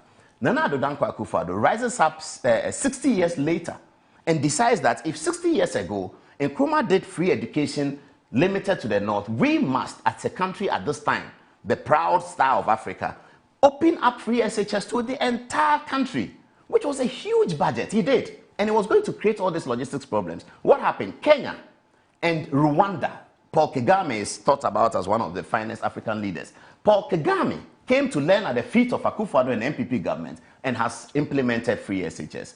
Uhuru Kenyatta, who is also one of the political, historicity political of Africa, because his father was the founder of Kenya, or the first president of Kenya. Uhuru Kenyatta came to learn free SHS, and hopefully many other African countries will pilot it, because this is a fundamental policy that will be necessary, consequential to the fortunes of Africa going forward. However, this same policy then brought up in the first year 100,000 more people. This is Ghana, developing country. We have many other responsibilities, roads, this, that. And then in education, you suddenly find yourself doing this. And then I went to Presec. When I was living in Presec, there were 6 houses. It remained 6 houses for a very long time. Then it became 8. Go to Presec today and see what free SHS has done in terms of how many houses government has constructed. During the MPP campaign, there was concern among some of the MPP people that the NDC were talking about how many schools have been built during the John Mahama era, and Felix is quite adept at that analysis. And that when you talk about how many schools that have been built, in the eyes of the Ghanaian or in the eyes of the voter, you are looking at the quantitative, and that is easier and faster to sell than the qualitative in that regard. We have had, as MPP, as the person was saying, has had so many schools being expanded with sheer numbers. If we had used that money to build another school, perhaps in terms of the quantitative conversation, you could have matched the NDC that they said, we built 38 schools, we have built 75. But NDC says, I've built 38 schools. Are you going to say that I've expanded Presec, I've expanded Accra Academy, I've expanded this, I've expanded that? Now, the reason why the Akufo-Addo government did that was that Ghana had come over a long way, where schools have now been divided into first-class schools and second-class schools and all of that, as a result of support from sometimes old students and all of those things. So we have had this situation of some schools are better or seem better than others and prepare students better. Akufo-Addo didn't like that. He really wanted to equalize the situation. So if you are Presec and the standards of Presec are good, government wanted Presec to have more people so that more people will come out with the Presec standard. Government wanted Wesley Girls to have more people so that more young people will come out with the Wesley Girls standard. Now, in the second half of that conversation, what the Honorable Minister Osei Aduchum began to do was to take a Presec headmaster and take him to another school and see whether we can foster the culture of Presec in another school. That is why today, the school they call Manfi Wesley Girls, but it's actually a Manfi Presbyterian Girls School, it's being looked at as one of the top schools. Keta Secondary School is being looked at as one of the top schools because it was a model that was actually borrowed from colonial times. The people who go to Prempeh College, the people in Adisadel tease them that they are the Adisadel of the something, of the Ashanti region, because a headmaster was taken from Adisadel to go and set up Prempeh College and make it look like Adisadel. So this was the policy that perhaps created a problem. Okay. And the fundamental thing we need to point out is that the Akufo-Addo administration did not run from 2021 to 2024. It started from 2017, and its performance from 2017 until COVID was actually sterling. Do you then agree with Gabi Asare-Oshidako, who is of the opinion that the apology which some MPP bigwigs are rendering to Ghanaians, for him is self-defeatist, because it creates a certain impression in the minds of Ghanaians that the Akufo-Addo government was a total failure, and that what the MPP should rather be doing is to be trumpeting more on, just like you've done, what's the achievements of Nana Akufo-Addo have been. But of course, he says that he doesn't have a problem if you take specific issues and say, well, on this one, we could have done better. Do you understand what I'm saying? We could have done better, and so we're sorry about that. And so he has a problem with, MPP element apologizing to Ghanaians as though Nana Dankwa Akufo administration did not do anything, properly. And of course, we are told that Gabi has had to apologize to the Ashanti MPs because he told them that they preferred community roads instead of the big ticket items like the flyovers and so on and so forth, And so it's two things, the Ashanti MPs and then the general apology. But that one, we don't know whether Gabi has apologized for that. Okay, so based on everything that you've said, I'm asking what you think about, because it's actually one of the newspapers today. No problem. I mean, there's a chap who is taking him on. That's a topic we can. He's been taken on by many. But I thought we were going to talk also about the petitions before the president and the Japa Dami. I want you to land with that. I'll bring Felix in. And then we start on that one. Okay. So yes, I have seen the Gabi Ochre. I didn't know that he had apologized to Ashanti MPs. Well, it was Collins Adoma Komensa who came to say to us. Okay, that he has apologized. But that has not been published by. No, it has been published. Apparently, there's the Ashanti Caucus WhatsApp group. Well, so okay, he sent an apology to that. Well, I don't know why I heard it, and I think he didn't apologize publicly, but decided to do it on Ashanti. Well, so I don't know whether we can even deal with it because the person who said it has not said he's apologized. Right. Anyway, but it's a fair issue, and it's politics. You see, and Gabi said that the apology was not for something specific. Is that what happened? Is he referring to Dr. Baumia's recent apology? He didn't mention or the earlier apologies that have been coming. MPP elements. Oh, MPP elements. Yes. Okay, but then when you see that, when you look at the poster they put, Dr. Baumia was recently did mention some apologies. Yes. And I do not know whether there has been an apology in such macro terms. I think it's all specific. But I don't know. But if it's not specific, then I can now deal with it. There's actually a video where Dr. Mahmoud Bawumia was apologizing generally. Generally. So that's what he's referring to, that apologize for something specific, not general. Okay.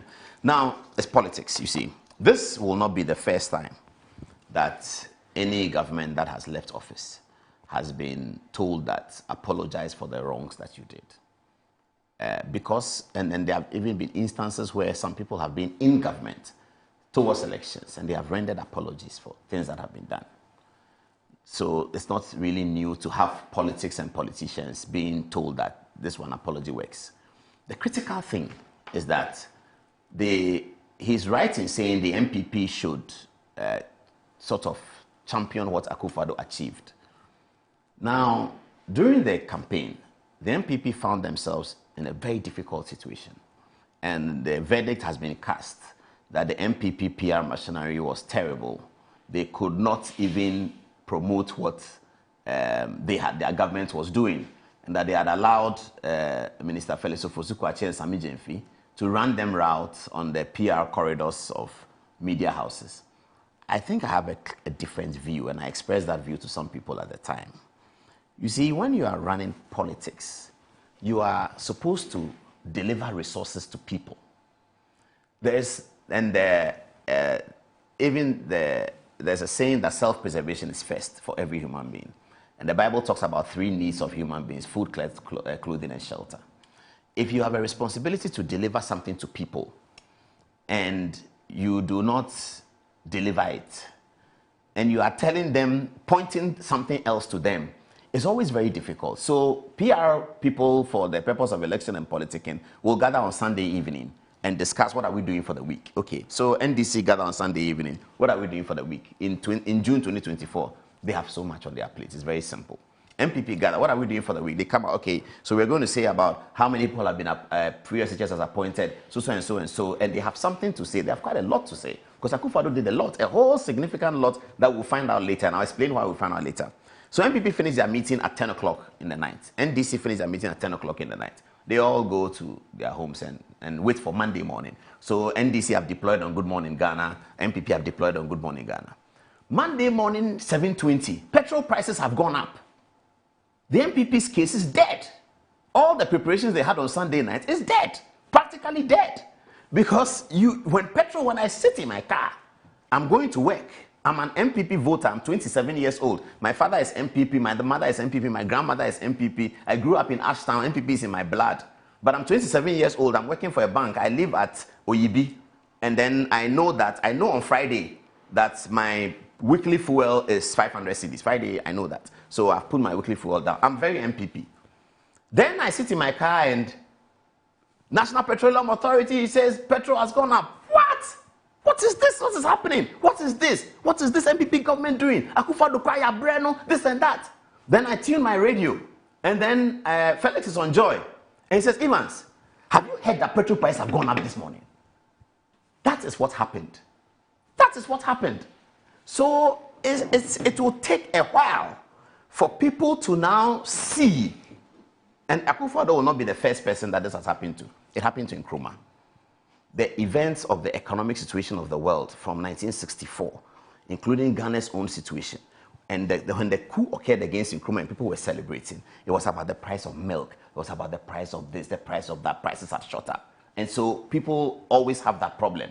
So it's part of politics. So Akufo-Addo will not be the first. Okay. But this is the context within which MPP needed to rot a successful PR campaign. Right. It was going to be nearly impossible. And I was just telling some young people yesterday, actually, that when we go to elections and somebody wins, it's not always that they run a better campaign.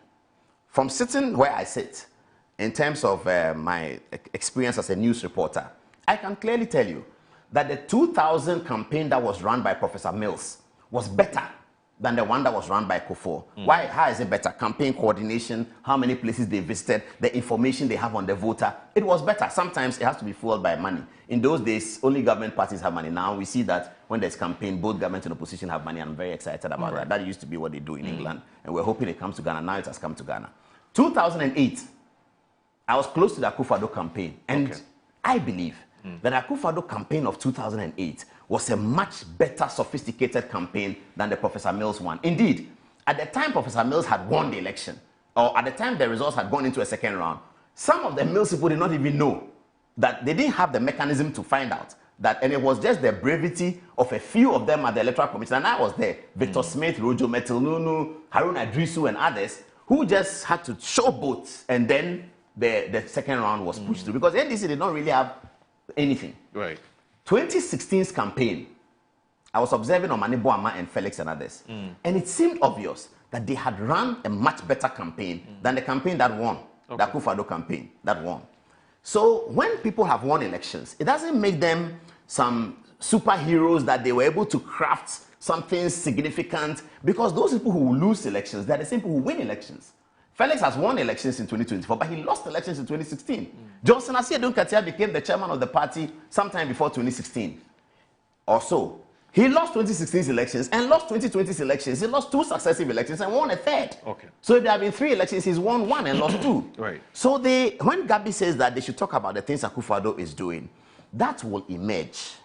But in the circumstances of 2024, and even in the current circumstances, where a government has done 9 months, and then you start talking about Akufo-Addo this, Akufo-Addo that. No, leave it.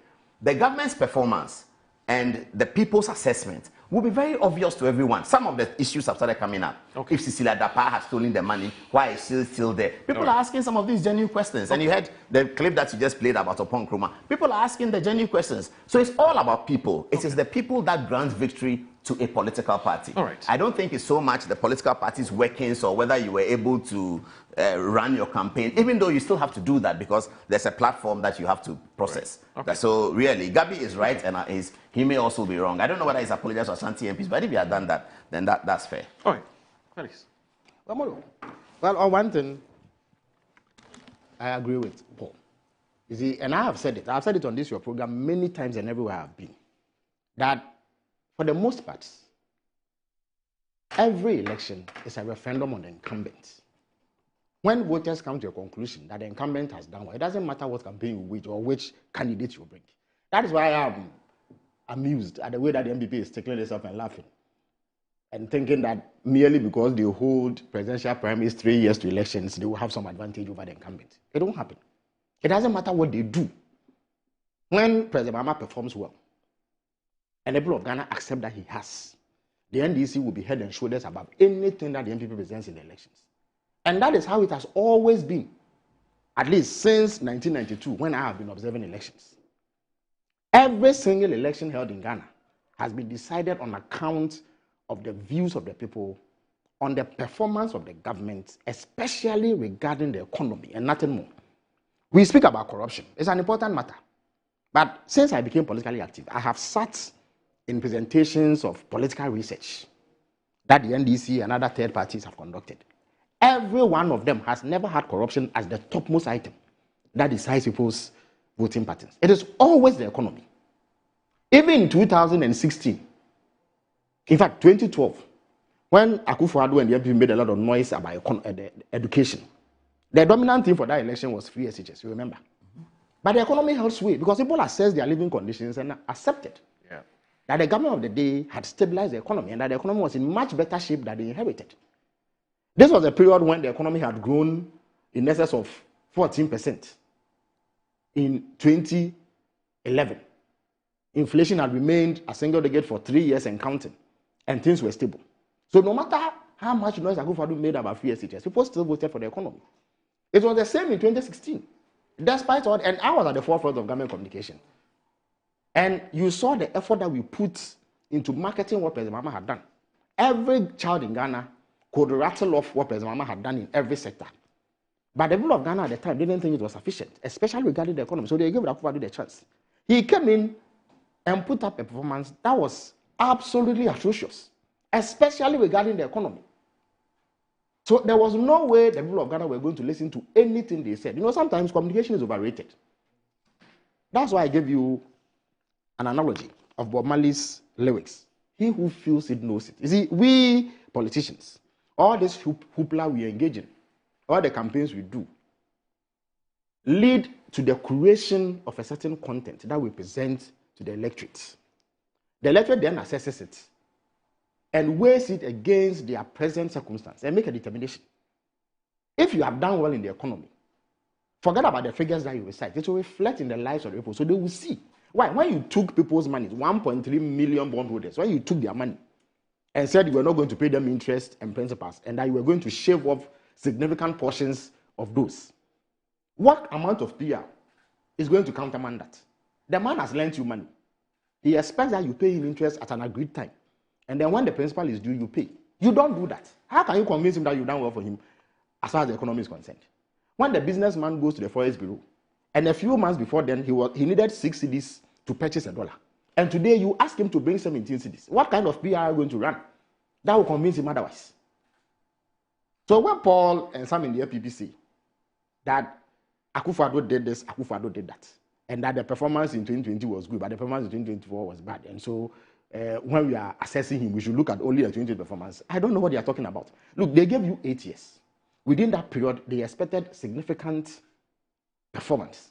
In fact, in 2020, I have always held the view that if you look at the outcome of the elections, Ghanaians protested, except that they gave President Akufo-Addo the benefit of the doubt that perhaps 4 years is not enough to do all the things that he says he will do. So let's give him another 4 years.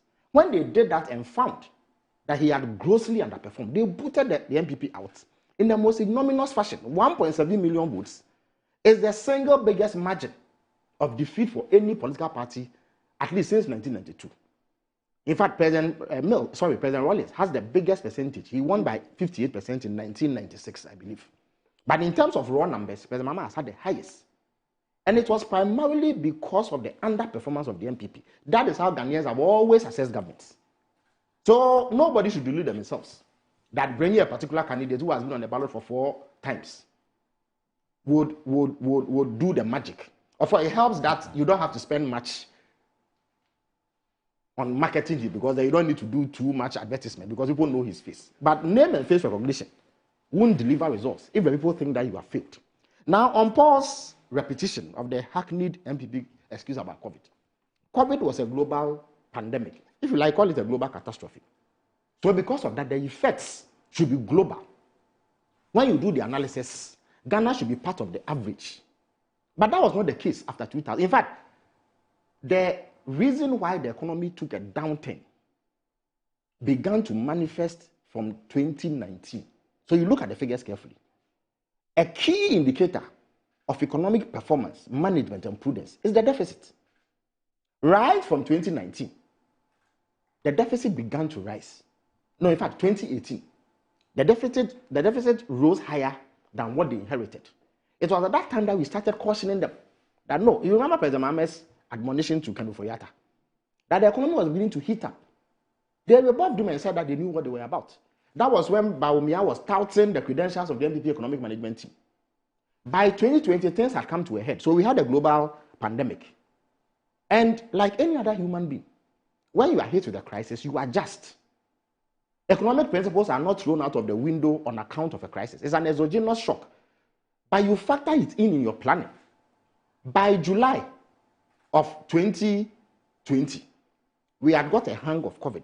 Ken Ofori-Atta went to Parliament to revise the figures that he had presented to Parliament in the budget that he presented the following year. It was because he knew that COVID was going to shift the goalpost a bit. So he went to Parliament and made specific commitments. By July, COVID hadn't worsened. In fact, the worst of COVID had passed. We had even done the lockdown, if I'm not mistaken. And the lockdown was at the height of COVID. So they knew that we had this pandemic, and therefore planning needed to factor in the effects of the pandemic. In addition to this, they received tens of billions of Ghana cedis in aid. The IMF gave us $1 billion back to back between 2021 and 2022. No government has benefited from that. The first tranche was $1 billion, which at the time should have been around 12 billion cedis. It was free money.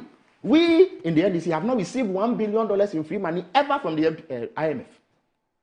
The AFDB, World Bank, they gave you hundreds of millions of dollars. When you put it together, in excess of 23 billion Ghana cedis came into this country because of COVID. If you were managing the economy prudently, you will use this in a manner that protected the public against the spread of the pandemic, but also ensured that your finances were stable. Countries like Cote d'Ivoire, Togo, Benin, even Nigeria were able to do this.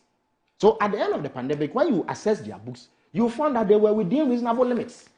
But this party, the MPP, overspent precisely because there was an election. Again, I took part in elections in 2020. So I know the kind of campaign they waged. Molo, people would be sitting there because they were MPP fanatics. They will receive monies, sometimes 5,000 cedis, 10,000 cedis, under the guise of business support when they have not even sought it.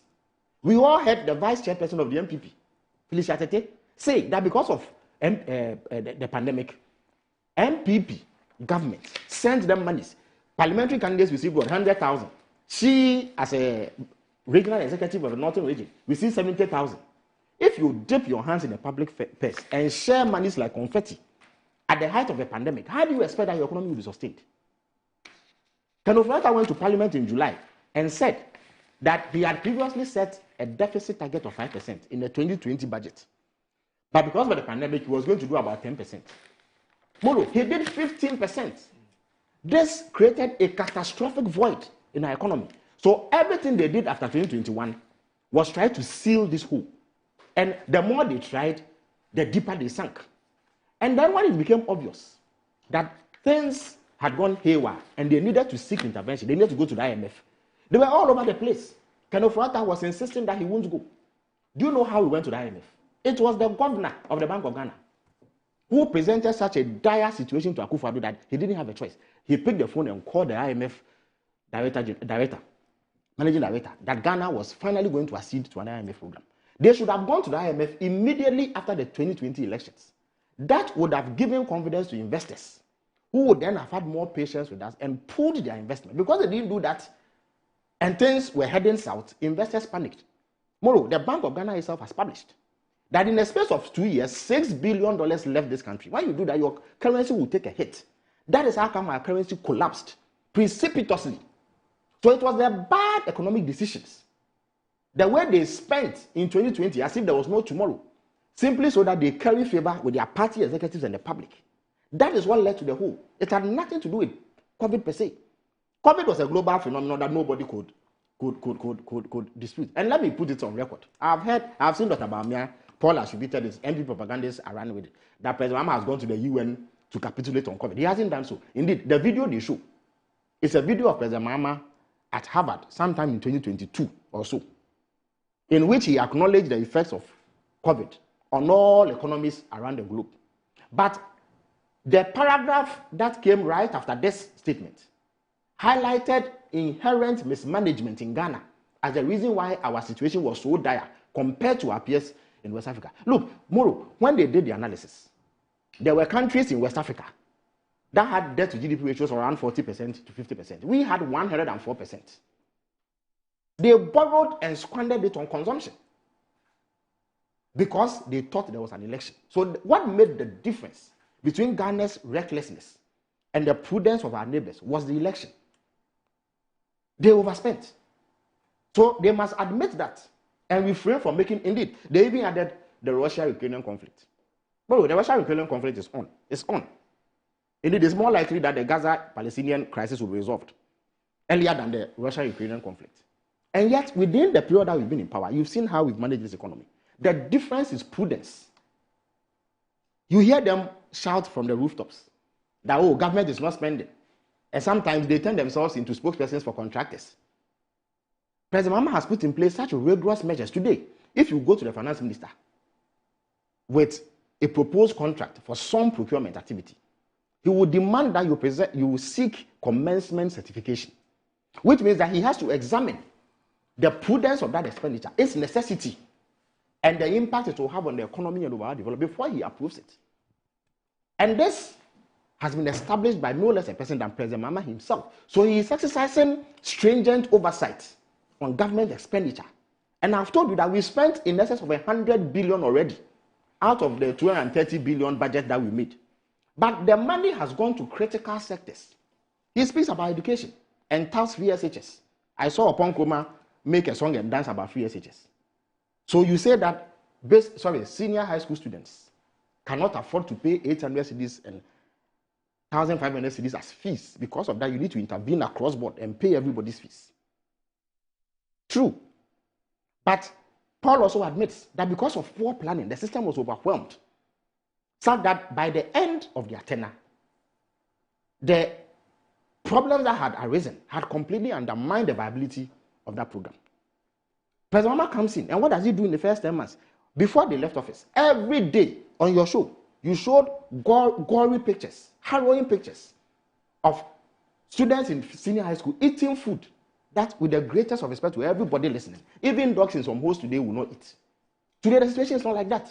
Because over 1 billion cedis of money has been pumped into that.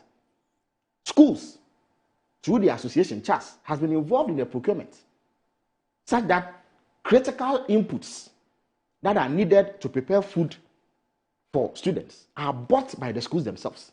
And then central government complements it with the more difficult to procure items. Proper management, that is what is happening.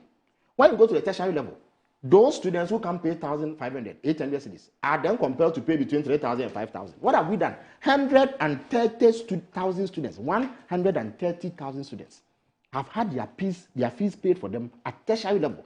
So when Oppong Nkrumah sits in the studio and purports, pretends, willfully displays willful blindness, and says that he doesn't see what we've done in 8 months, that right there is his answer. 130,000 students have had their fees paid. And I'm telling you that those fees are more, in some instances, they are 2 times higher than what you pay at senior high school level.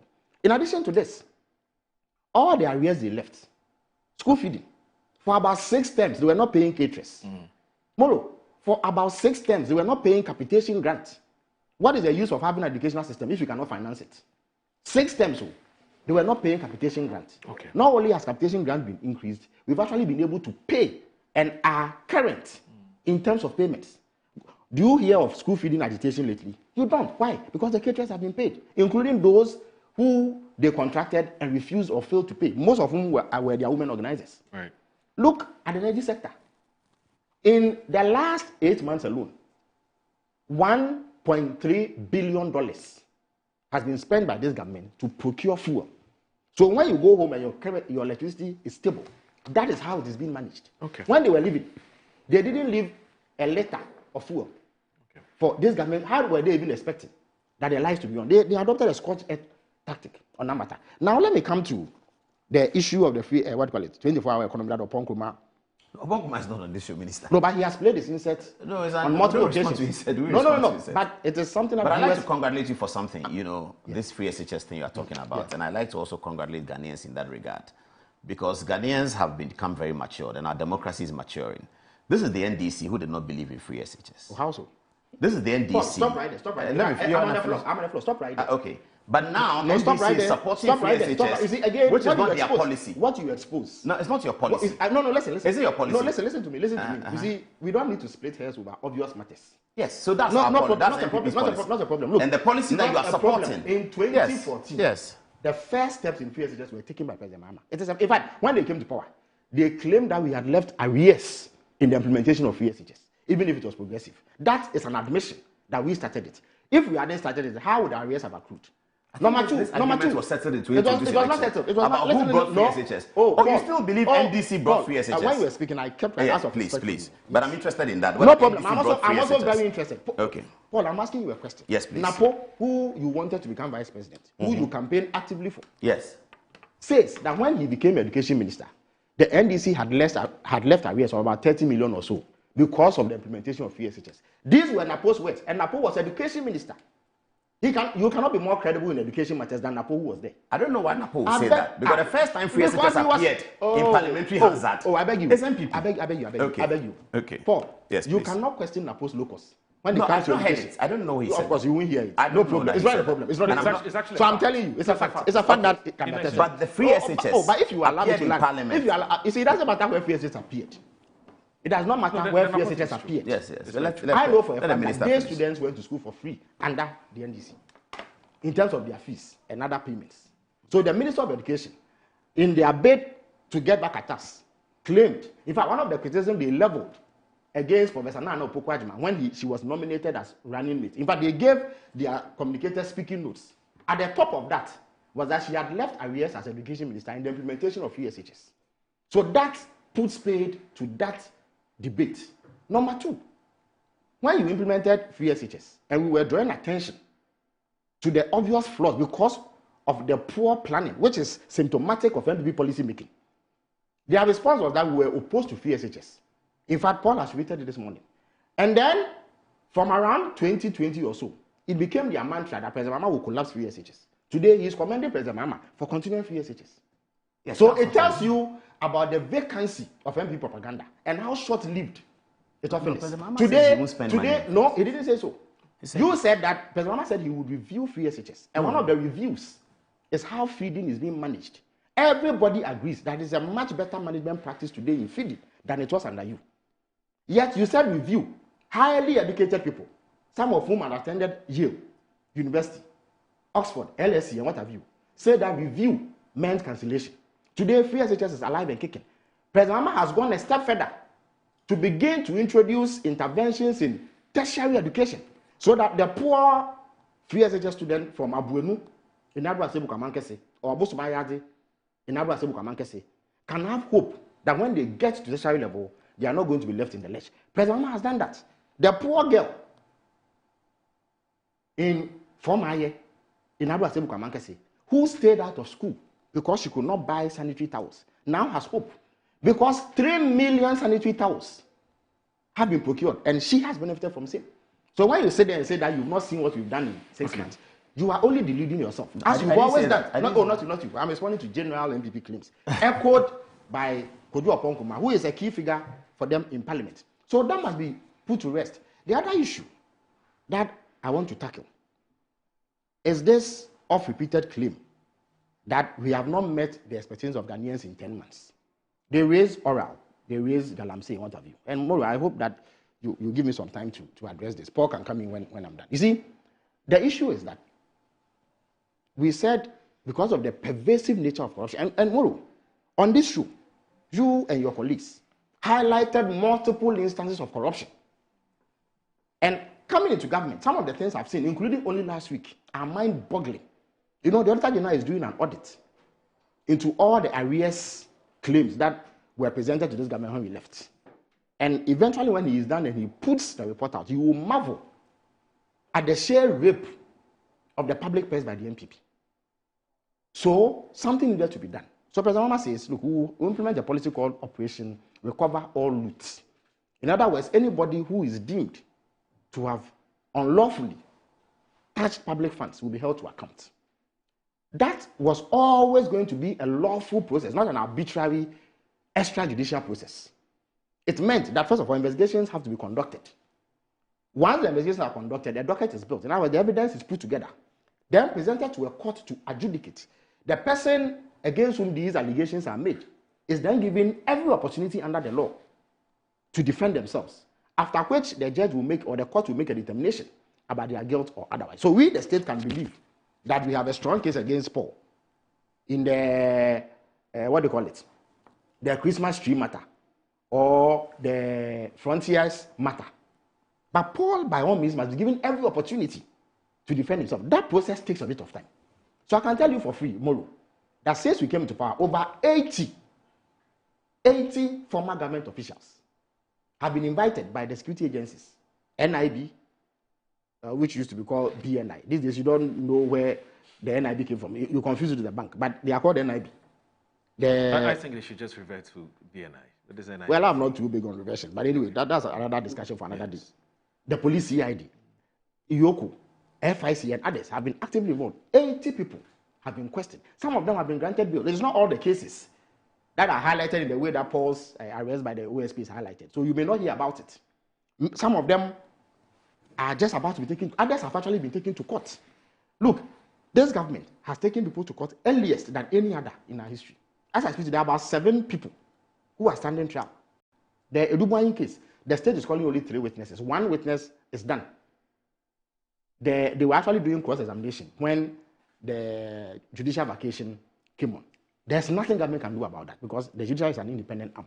The Attorney General is prosecuting it. It is expected to be completed expeditiously. The SkyTrain case is on.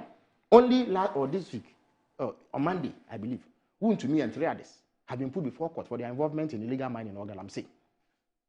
There are 20 others that are pending. The National Service case will go to court presently.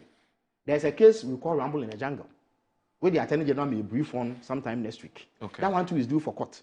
But ultimately, due process must be used. The same people who in one breath claim that we are harassing them, the moment Paul is invited by the OSP, they say it's harassment. If you invite Wontumi, they say it's harassment. Meanwhile, the same people are all over the place claiming that oral is not working.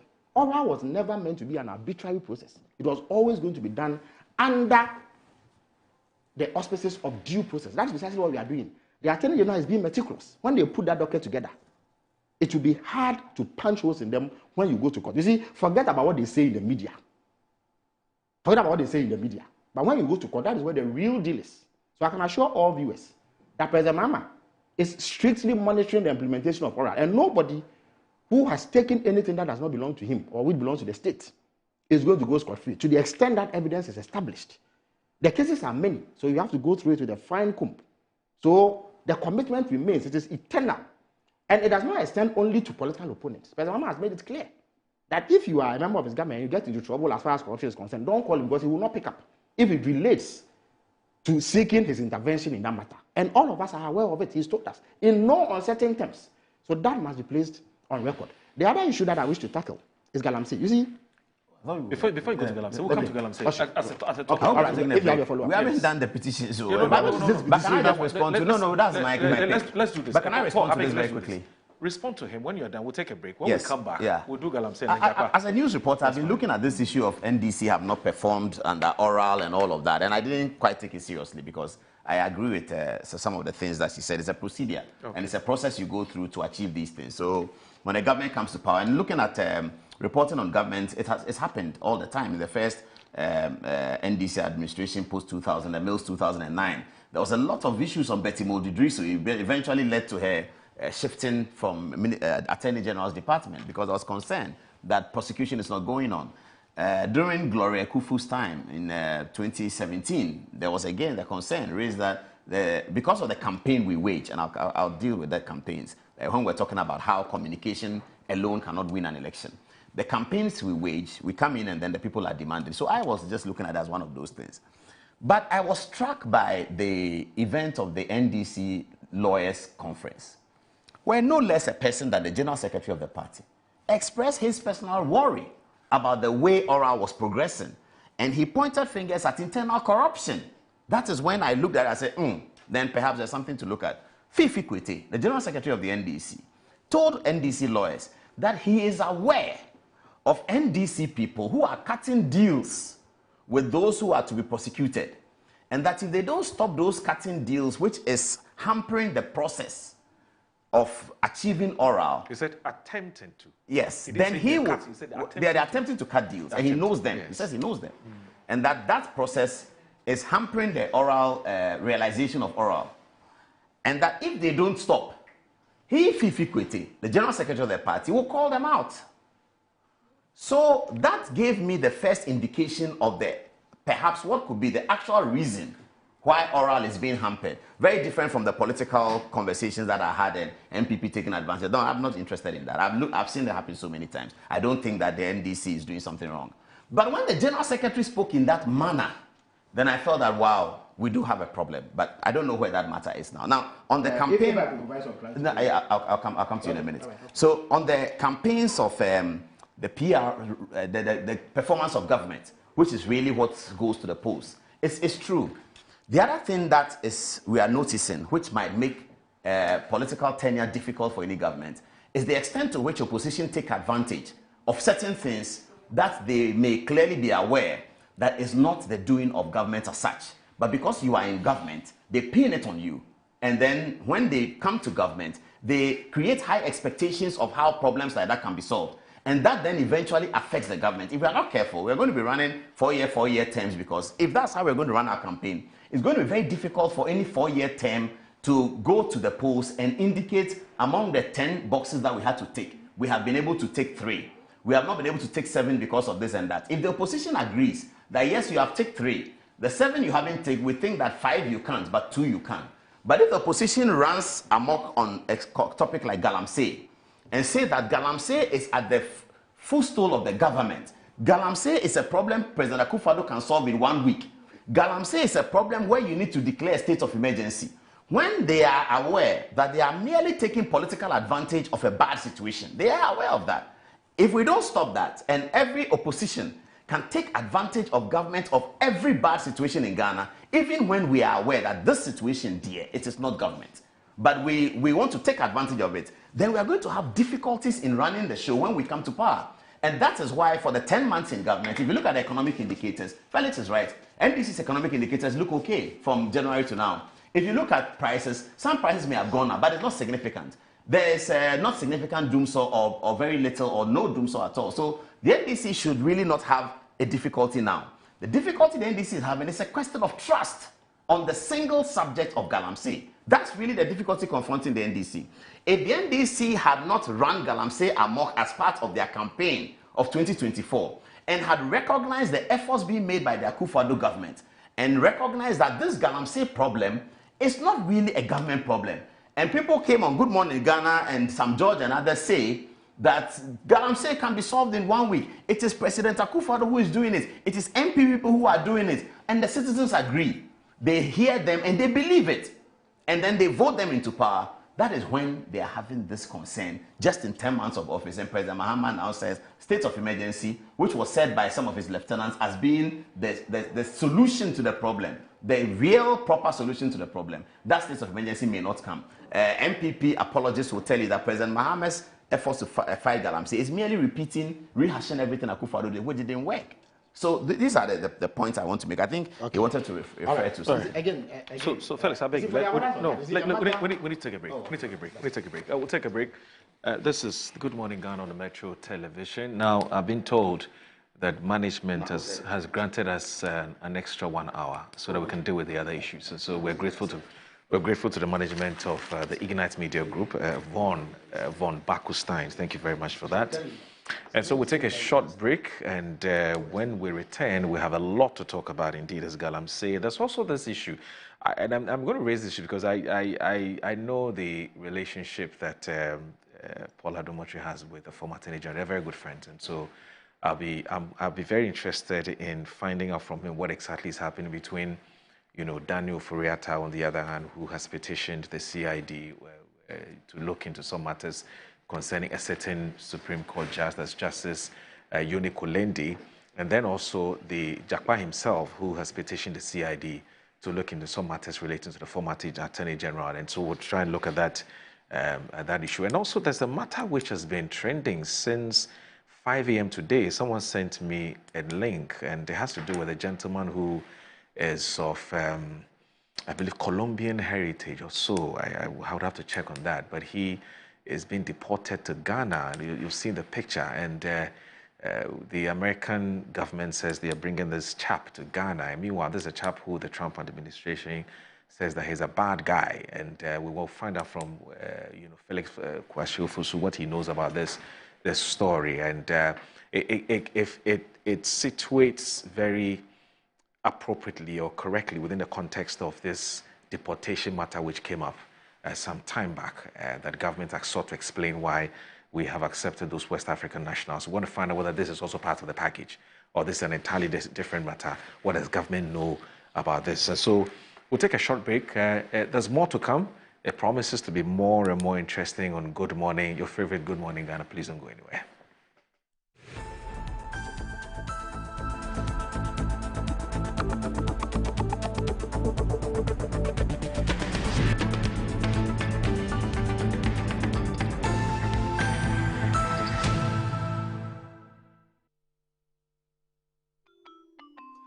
Start your Kids Day the right way, filled with confidence to take on any challenge. Pepsodent Kids contains the right amount of fluoride and sugar acid protection to care for their developing gums and teeth.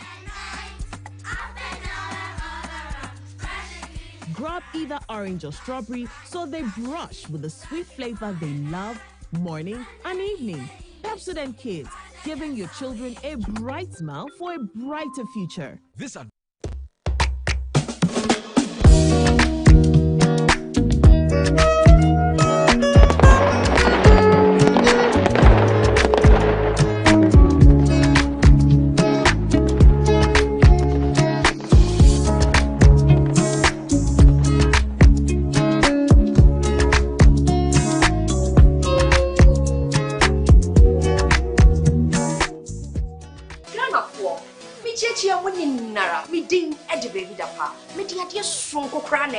Now the 20 animal would be an egg, Japan, and no any summer spices. Summer spices in here, and we will not be various flavors. Ubenya a yako, Ubenya Nemchi, you do good jollof woman, and we get there. Ubenya you do quam, you do for you, hot knuckle pibito, na Emma with Gianni, and yet day. When you mean ya, young con your cocoa uncle for Eka.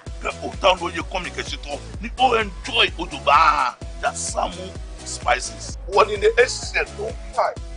I'm going to get it.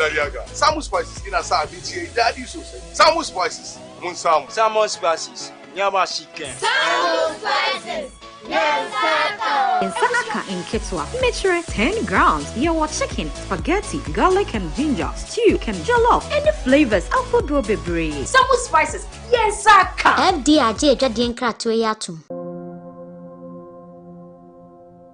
Ama, na semi general well-being enkoye kwao. Ama maye bohu se kontomra akija. Na semi hu se me nyo basima kra. Ama me kunu ni me into kwankwa. Oyiwa. Enye mo ko. Give us GC mixture and the capsules. Aye num bom. En ho asem na mo kana. E boa emma ene meme nyina. Ne ma wo ba ye obesima. Na be ma so aye be masima. Ya, we be bwanku ama ne jane nsa wo de hye ne botum na wanyinya n'anim te sese ne oyi chokwa.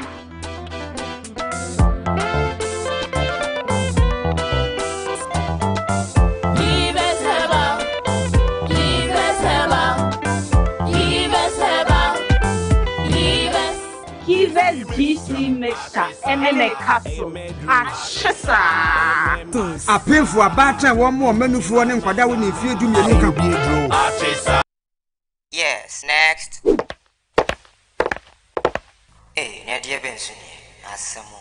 Me didn't tum. Mr. Freddy Calico just call me cockroach. Now, Mr. Freddy once now. Hey, that's you. Improve car. Yeah. Captain Mosquito, double the accent.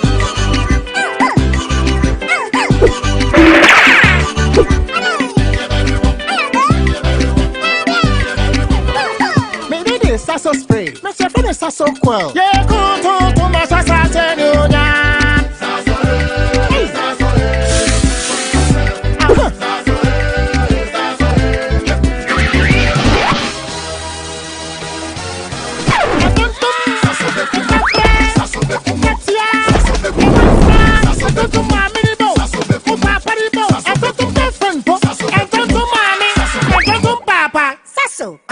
Tonton Preko.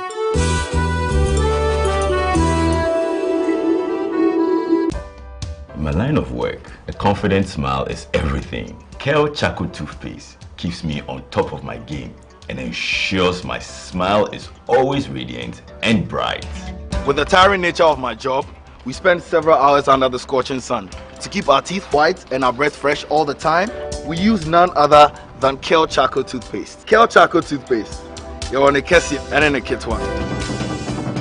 Samayo Kendini, a who be here, Semetra Sapapadia to Amame Manfo, Kel Charcoal's natural ingredients, and a bomb is so buying, a man is swing, and a sansu mama hotel so a will beg you. Kel Charcoal Toothpaste. Choose Kel Charcoal Toothpaste for anti-cavity, whiter teeth, and fresher breath all day. Available in 80 gram and 150 gram. Grab yours today. Kel, happy smile. This advert is FDA approved.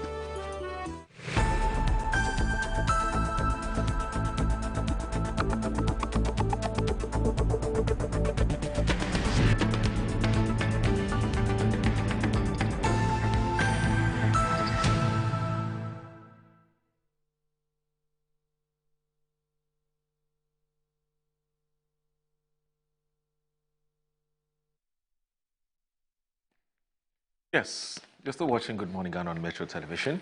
My name is Audu Moro, and again, let me repeat that the management has granted us, gratefully, 1 more hour. So we're going to 11 because there's still a lot to talk about on the show today. Here we have Paula Domotri, host of Good Evening Ghana, a seasoned journalist and former board chair of Ghana Airport Company Limited. And also the MP for Abra Asebu Kwaman Kese, and also Minister for Government, Minister in charge of Government Communications, and also the President's spokesperson, that's Felix Kwache Ofosu. Felix, there was something you wanted to react to. Yes, the bits about the free SHS and WUSA, I think it's clear. Look, on the 11th August 2020, I believe, then Education Minister, Honorable Matthew Poku Prempeh at the time, he also was MP for Menchia South, if I'm not mistaken. He later became the running mate of the NPP flag bearer, Dr. Mahamadou Bawumia. He was in Parliament to answer questions relating to the implementation of FSHS. Among other things, he claimed that the NDC government had left a debt of 30.1 million Ghana cedis, and this one is on Ghana Web. Anybody can Google it. On what he described as the high-sounding progressively free program in the 2016-2017 academic year. So if we hadn't implemented a free SHS program, on what basis did we leave the debt? As spoken to by the Education Minister. So that settles it. There's no dispute about it.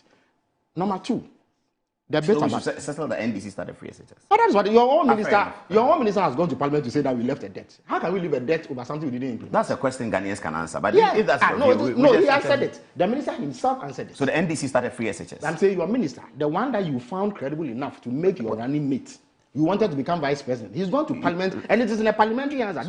He sent me a text. But he cannot deny his own words. No, Napo has just sent me a text. Okay, so I will tell you. Read the text I sent to him. I said, sorry, I'm sure you may not be awake because I think he's abroad. I'm on Good Morning Ghana, and Felix says that you said or admitted that NDC started free SHS and that they left a bill. This is what a text I sent to him at 9:14. 9:23 comes back. He says, false. Never said that anywhere. When they were running adverts, was it to support free SHS or to say that we couldn't have the money to do free SHS? He's referring to 2016's political adverts when NDC ran adverts to say that free SHS is not possible. Okay, there were adverts like that. Right. Then he continues and says, when President Mahama was saying, quote, free SHS was a whimsical promise of a desperate politician, was he referring to himself as the starter of the program? Not a problem. This is what Napo sends me. But and Napo, it is very sure President Mahama did say that free SHS is a whimsical promise of a desperate politician. You let us put aside the criticism of free SHS for now. Yeah. And as for the criticism, it is valid because over the course of 8 years, you proved us right. But the point is this. Napo was in Parliament, 11th August 2020. It's in a Hansard. It's in a Hansard. He called it free SHS. He said high-sounding, progressively free senior high school.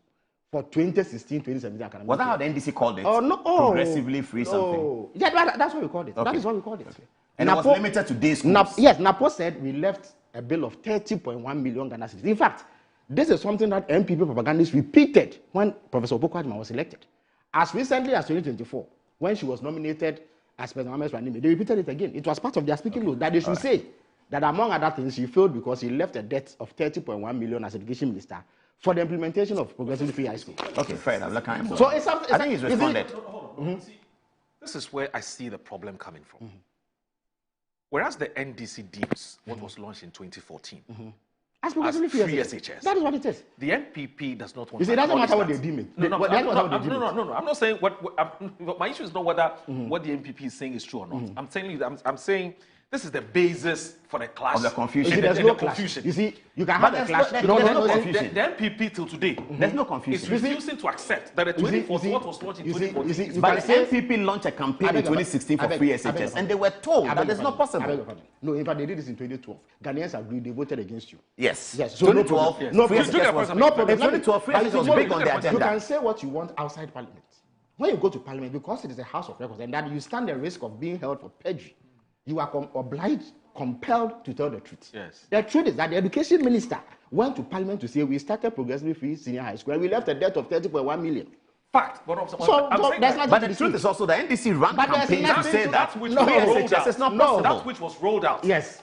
Which occasioned the debt. Yes. I'm saying to you that the NPP is refusing to accept that as free. They cannot. You see, they cannot choose. Yes. That's the basis for the confusion. But how is that free SHS limited? So limited. If you allow me. When you did your first year, you didn't do it for everybody in SHS. You started with first year students. That's also isn't also, so that was also progressive, isn't also? It was first year, that's second all. year. So there's no argument actually. Yes. So you cannot across the country. Yeah, no. There were 3 strands of students in school at the time. There were first year students who were just entering. Yeah. There were second year students, and then there were third year students. When you started with first year students. That's what you did in 2017. The September that you talk about, that's what you did. But that's what we publicly announced to do. But we also publicly announced that we are starting with day students. And absorbing some of the cost for boarding students. I wanted to also. But I'm not that. Again, so I think what can be established that in both cases there was some progression. Absolutely. Well, I mean, it's not a decision for me. You see, I may be wrong. I have only put and he may be wrong. But the Ghanaian people know who brought free SHS. If you allow me, then the obvious are becoming a bit too much. Okay. If you allow me, the fact is that it is on record that even those who belatedly are raising this point have admitted in official parliamentary records that there was a policy, a program being implemented by the government called Progressively Free Senior High School, which President Mahama publicly announced in his 2015 State of the Nation address. And that the implementation of that had left a debt of 30.1 million Ghana cedis, which tab the government had succeeded as needed to pick. That's all. But let me come back to oral. Okay. Paul raised the issue of what Fifi Kwete has said. Fifi Kwete, as a party executive, reserves the right to criticize what he believes to be happenings that he disagrees with in government. But you see, when the president met the media at the Jubilee House, in fact, Fifi Kwete was sitting very close to me. The president made it clear that the buck stops with him. He, as president, has told the Attorney General that no amount of interference will dissuade government from pursuing oral. That influential members of society walk up to the Attorney General or any other person they may deem have some influence in the prosecution of people to seek to intervene on their behalf or plead for some clemency. There's no reason why oral will not be implemented. So that in itself does not prevent government from doing what has to be done. If the man who Ghanaians are giving the mandate to ensure that oral is undertaken says that he's not going to do it, then you have a problem. Or if the objective facts on the ground is that people are not being investigated, charges are not preferred, and people are not being taken to court, then you could say so. But that is not the case. So we need to listen to what the president has said. He made it clear that he has given the Attorney General the all go, the all clear, the green light to do whatever it takes to implement it. And I can, from where I sit at the vantage point, so I can tell you that I am in touch on a daily basis with the Attorney General and his staff. It is going on live, and nobody has been able to intervene on anybody's behalf since we came to power. So that must be placed on. Now let's talk about Galamsey. You see, there has been an effort. You see, the issue of Galamsey is an exceptionally serious one. Seeing our water bodies turn murky and have heavy metals in them, such that even treatment plants are unable to treat water for our consumption. It's an extremely disturbing issue. Okay. Which is at the heart of government's response to this problem. But you see, we must separate genuine sentiments from civil society, religious groupings, the general public, from the feigned outrage of the MPP. Because they have never cared a hoot about the effects of Galamsey on the people of Ghana. They have not. Right from President Akufo-Addo to the lowest person in the MPP. What they have sought to do, and Paul admitted to it, is to piggyback on genuine sentiments of members of the general public to seek belated vindication for their failed fight against Galamsey. Indeed, there was no fight against Galamsey under President Akufo-Addo. The reason is this. Galamsey had existed for many years before Akufo-Addo became president. But by every account, it intensified under him. And the sole reason for that was governmental complicity. Moro, the people whom we had entrusted resources to and given the mandate to address problems including Galamsey had turned themselves into a criminal cabal and were profiting from Galamsey. That is the only reason why President Akufo-Addo could not eliminate Galamsey. And what has happened to those people? So I'm coming. They go about, they make the most pathetic excuse that, oh, the Frimpong Boateng report, for instance, which cited ministers, presidential staffers, MPs, and party executives as being part of the criminal cabal profiting from Galamsey, also said that NDC members were involved. So that is vindication. You see, that provides further proof of the utter uselessness of the government then in the fight against Galamsey. Because, Moro, there's nothing that an NDC person can do or say whilst in opposition that should prevent a government from doing what has to be done. Let me give you one or two examples. Godfrey Dame is Paul's friend. At a point when Godfrey Dame was Deputy Attorney General, they took Dr. Opuni to court. One of the things they leveled against him was that he had taken 25,000 cedis from Agongo as a bribe to give him some contract. And you know Dr. Opuni very well. A top class orthopedic surgeon who long before he came to power would have viewed 25,000 cedis as chicken change. Yet they were able to take something as paltry as that to court to charge him.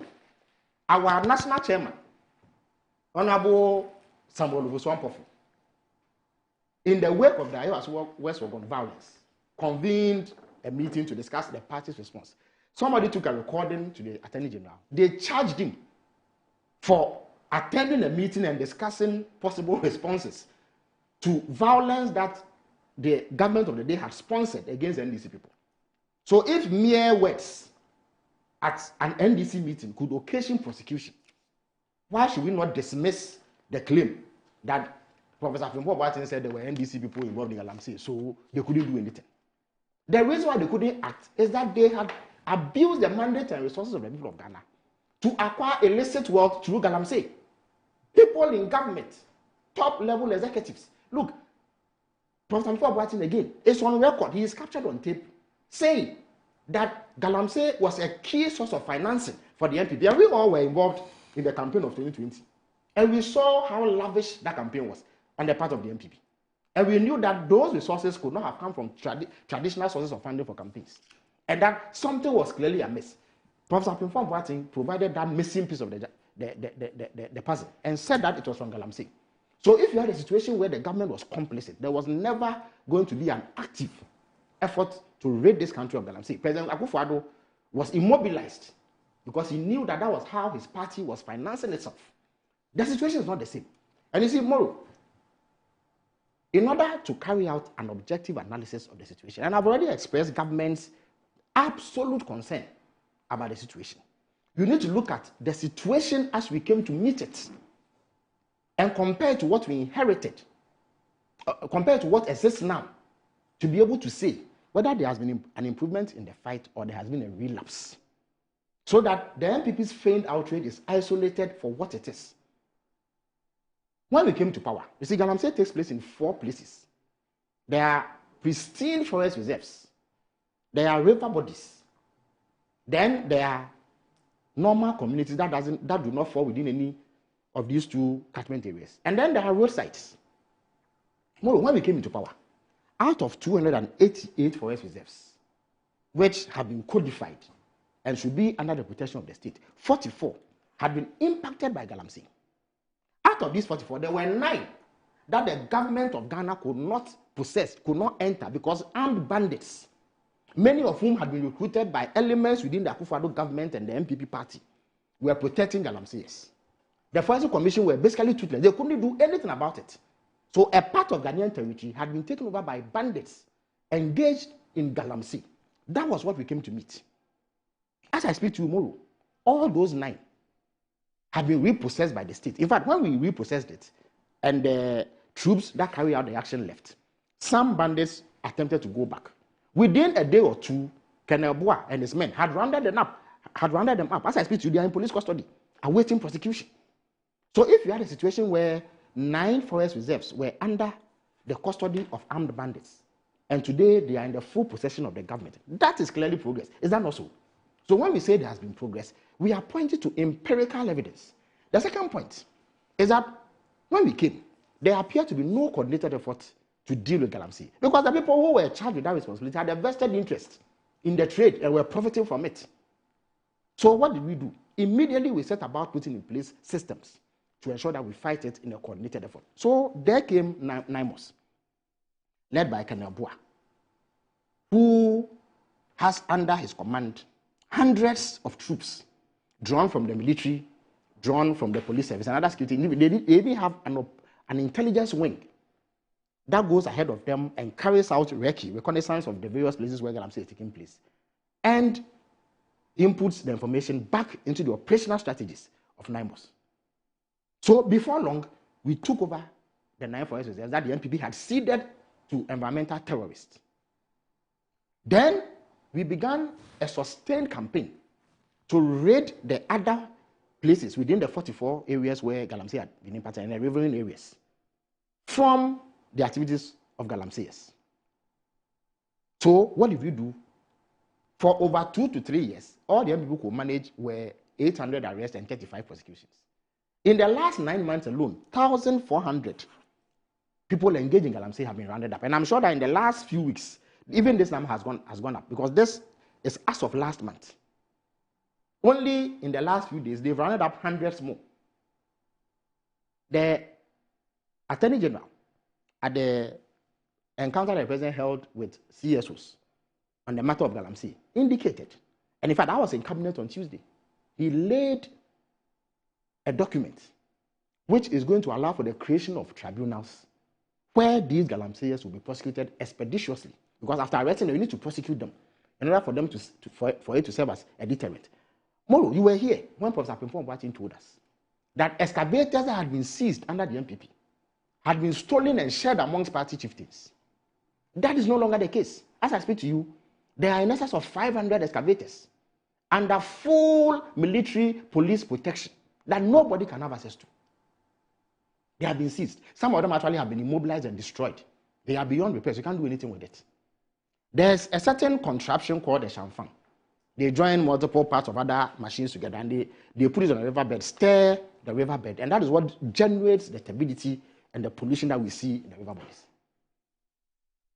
Over 1,000 of those chamfangs have been seized. And in fact, as for the chamfangs, they don't even seize them, possess them and keep them somewhere. They destroy it instantly, because you can't even use it for anything beyond Galamsey.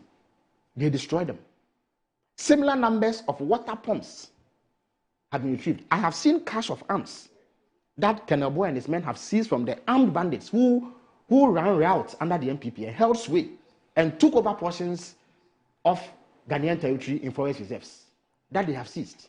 In addition to this, we noticed that within a certain period when we came to power, because there was no proper regulation and control over excavator imports, every day we were witnessing the import of over 200 excavators. So at a point, there were close to 2,000 excavators that had been imported. So we said, no, we need to put caps on, because in any event, yes, an excavator by itself is an earth-moving equipment, it's a construction equipment. So legitimate companies involved in legitimate construction and mining operations can buy these excavators. But the numbers point to a certain difficulty or problem. When we looked into it, we saw that no, there needed to be tighter regulation. We needed to make it more difficult for people to bring in excavators for purposes other than construction or legitimate mining. So what did we do? We put in place a cap that if you import an excavator, you must bring documentation and evidence pointing to its use for only legitimate purposes. Anything other than that, the state won't have it. So we confiscated 1,600 excavators. it congested the port. So in the dead of night, we moved them to military bases. And then some rambunctious media practitioners quickly put out information that they were being cleared illicitly under the cover of darkness. And I can volunteer to take you to Michelle Camp, Esutare, even Bema Camp, just around here, where you will see the excavators parked there under full armed guard. So nobody can go there to clear those excavators. That has been done. And indeed, every excavator that is cleared is tracked. They install a device that you cannot remove without drawing attention, such that it limits you to using the excavator in the area you say you will use it. When President Mahama said we will use AI in the fight against crime, I've seen some MPP propagandists attempt to make mockery of that. Through AI, we've done what we call geofencing. So when you take it to, you say Paul says he has got an excavator, and is coming to use it within the premises of Metro TV for some construction activity. Because of the geofencing and the deployment of technology, including AI, to monitor its movement, if you move it outside of the zone that you said you were going to operate it within, it will be immobilized from a control center in Accra. So it cannot, the moment it crosses the line, it triggers an alarm which instantly immobilizes it. So that is one of the ways that we are limiting the use of excavators for purposes other than Galamsey. In addition to this, we are doing legislative reform. There was a lot of hue and cry over LI 2462. Again, that calls into question the MPP sincerity when they come to the table these days to purport to be angry. And I've seen propagandists of the MPP go around river bodies and show videos purporting to be upset about Galamsey, when they were the principal practitioners of Galamsey in this country only a few months ago.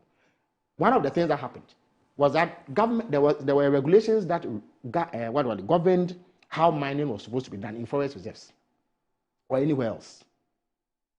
President Akufo-Addo comes to power, they take an LI to Parliament, which gives the president the power to authorize the granting of leases to mining companies in forest reserves. This, I'm sure, was well-intentioned, so that in limited instances where it is absolutely necessary to do lawful mining in forest reserves, it can be done. But before long, he abused it to curry favor with party cronies. And then, before long, the Akonta matter came up. What did President Akufo-Addo do? He publicly defended Akonta mine. I'll have to cut you. I'm sorry about it. It's just a very a small break. You're watching Good Morning Ghana. Keep watching it. Please.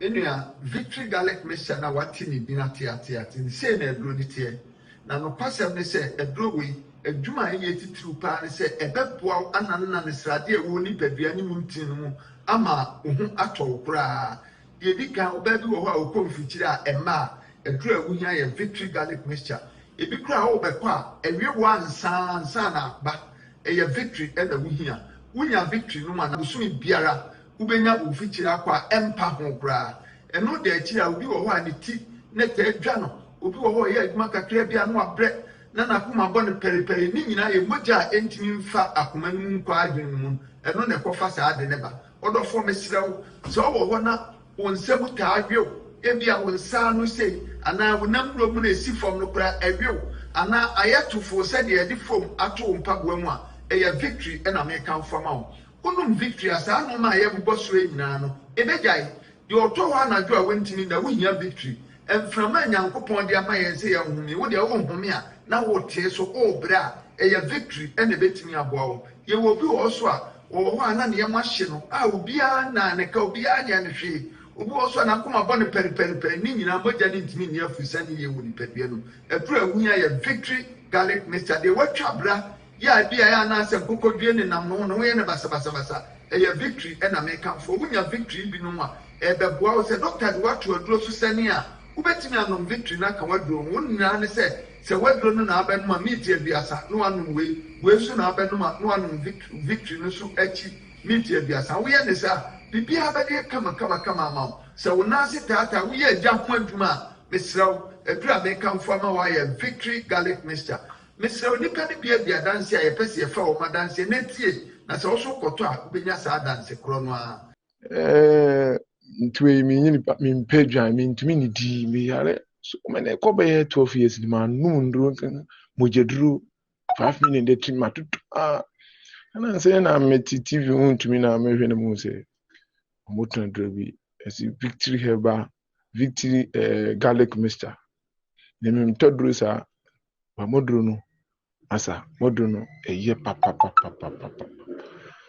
ntumi ni di o me din sa no me didi afi bi no mo se didi ya na afi insa na afi bi no me ntumi didi bi afi mi di ma edurubone sa bi semi eno so no me ntumi didi eno so me gba mu sa afi de eno so be du bi no me ntumi didi bi afi mi hu de me nya me ma ti edo no kan wo TV so a na me kutu bi ni me no edo no anopa eni awiane anwumre no ande no se afi nyampara me no adibia ntumi didi me se afi na tora tam ko ya black masa modro no die edoni na nyame nhira mo ajime pa me problem ye menstrual pains nda ne kakra me so me nya me menses no bosum ni ma me bre pa me brankasa me tim to tondro no na ne se manti se yesi ye bibidro ha na makoto ba bia me we me tim fa ka ekọ obi kuro so ekoto bibidro me tim no abi tese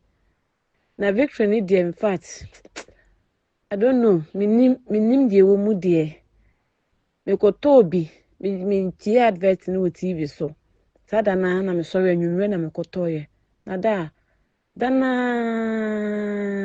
me say ade yi to me paade mu no moja tropa yi to me paade mu ti me twa to me phone so kura say ha adwene a enka me de betum aka ho na mo ahwe te say so one hwe ye kwa baka se na bia me ya bo hye na me no maduro bi te se efi sada na yi sa moja troa no to me paade mu no me nya mezi se no maduro e ma me hu sa emoja se bi like say kwoti te se ni nyina flow kama ti victory tie mintimi enja ento ho te to de bia na mo ba abaso mo me so abaso na eduro ne me di hu adanse obi si me de cholesterol sa de boni e na amba mi padua ma be dia tenase wadro ye victory garlic mixture se wunya victory ni no ma cholesterol no se ne nani e density bia no victory be yi ni nyina afi ni padua no odofo wo padua to anama ne 024 25 45 633 024 25 45 633 and 020 129 3280 020 129 3280 eya victory mkunimdie ne de bremu.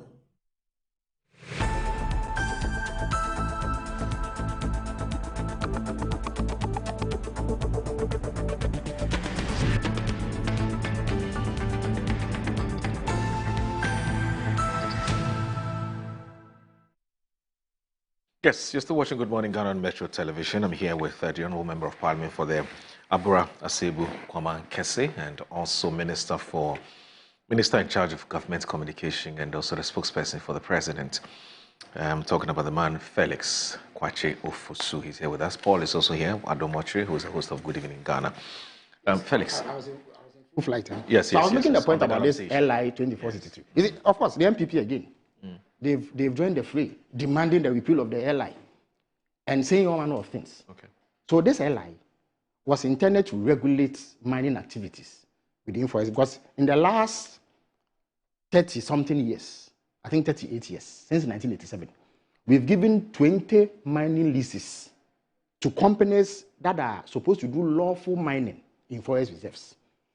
They cannot carry out that activity without express regulation. So there used to be some regulations that guided that. The MPP came to Parliament and brought an LI, which purported to strengthen the regulatory regime.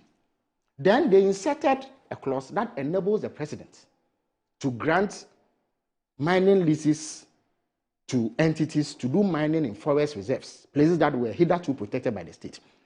I would like to grant them the benefit of the doubt and think that it was well intentioned. Because the purpose is that there may come a time when there is such a precious mineral that could impact Ghana's well-being and economy. So the president, in a limited sense, grants permission for lawful extraction of that resource. But as with everything else, President Akufo-Addo, his government and the MPP abused that law. So they dished out mining leases to party cronies, including party chairmen like Wuntumi and Akonta Mining. We are, in fact, indeed, no sooner had that been done than reports and evidence surface of Galamsey in the heart of mining reserves given to Akonta Mining. What was President Akufo-Addo's response? He commissioned an investigation.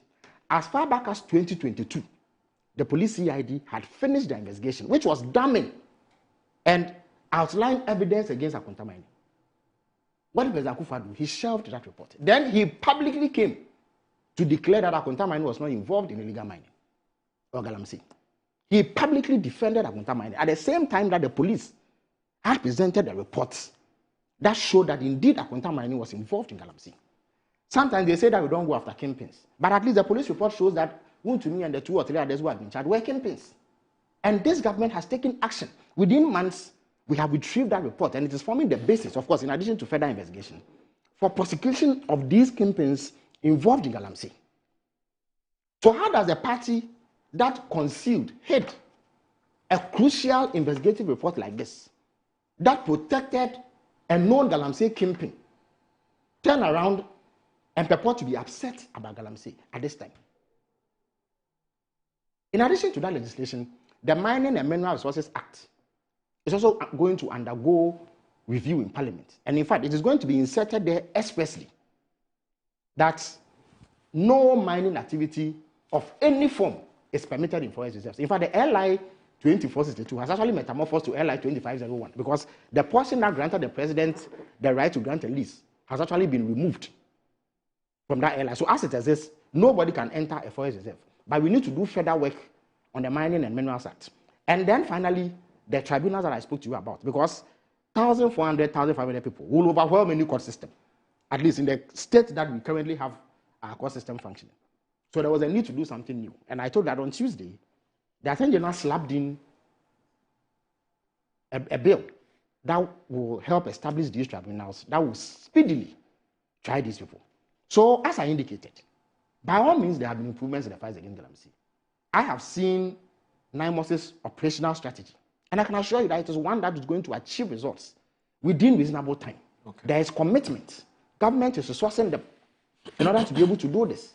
No such commitment existed under the NPP. Again, people speak about the involvement of NDC people. I can tell you for free that no appointee, office holder of President Akufo-Addo will ever get away, of President Mahama will ever get away if he or she is ever found to be involved in Galamsey. In fact, President Mahama has actually said that we are not even allowed to do lawful mining as government appointees, let alone illegal mining. Unlike the Akufo-Addo era, where Professor Frimpong Boate's report, which again they concealed for many years until it leaked, clearly indicted government officials, which they concealed. All right. And that is not going to happen under President Mahama. Okay. Any NDC official who is alleged to be involved will be taken through due process, just as 2 of our top officials are going through due process now. The Attorney General explained it at the forum with CSOs on Galamsey. Okay. So, more in a nutshell, we are deeply committed to the fight against Galamsey. We are doing everything that has to be done to ensure that the fight against Galamsey succeeds. Right. And in due course, we will see the results. Again, we must also acknowledge the gains that we are. In fact, I'm happy that many participants in the forum held last week, Friday, acknowledge the gains that have been made. Finally, on the issue of the state of emergency, you see, when the NPP was in power, as I indicated, there was Ghanaian territory ceded to bandits who were doing Galamsey. Some may argue that that may have called for a special dispensation to flush them out. That situation no longer exists. President Mahama believes that based on all the assessments that has been carried out, the conventional approaches that we are using should be strengthened. And it has been strengthened through the establishment of NIMOS, which serves as a central pivot around all the anti-Galamsey operations.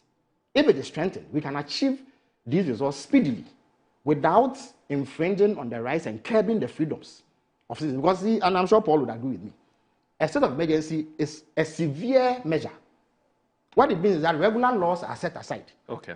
And that whole communities can be treated in ways that are extrajudicial, just so that we overcome a security threat. President Mahama does not believe that we've got to that point yet. And that the systems that are being deployed now, if strengthened, can help address this threat. All right.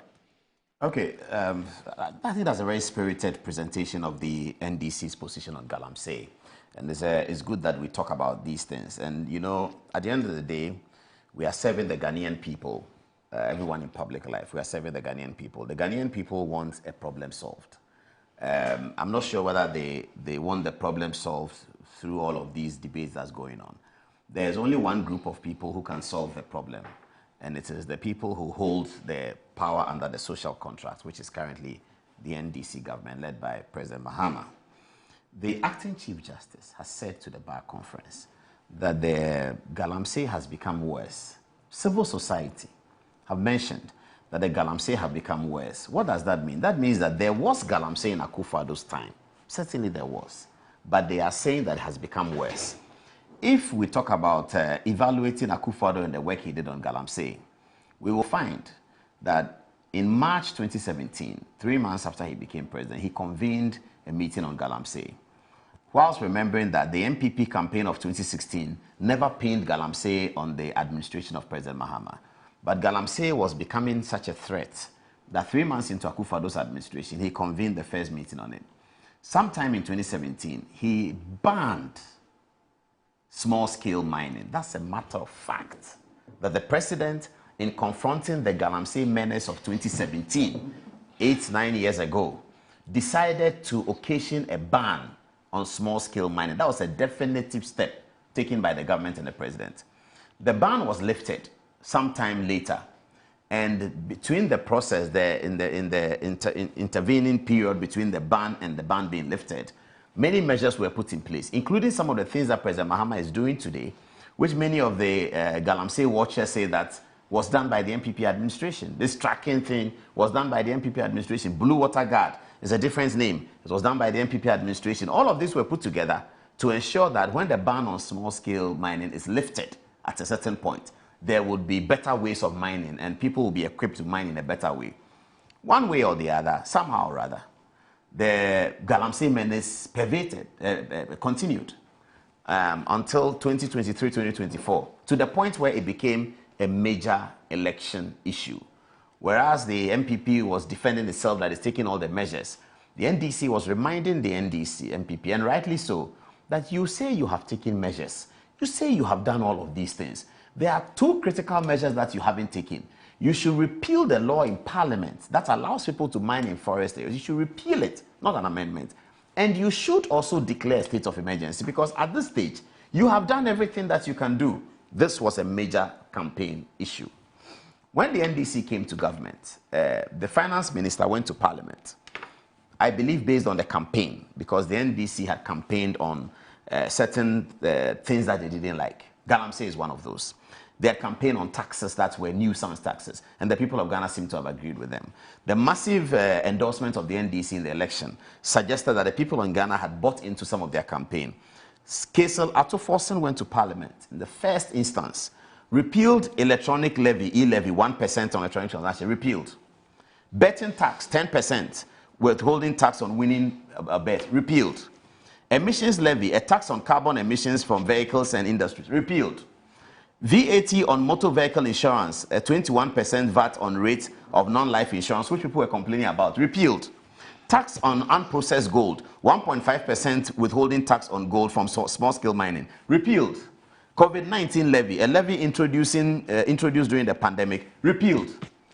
7 or so acts of the, or if you like, sins of the former government were repealed.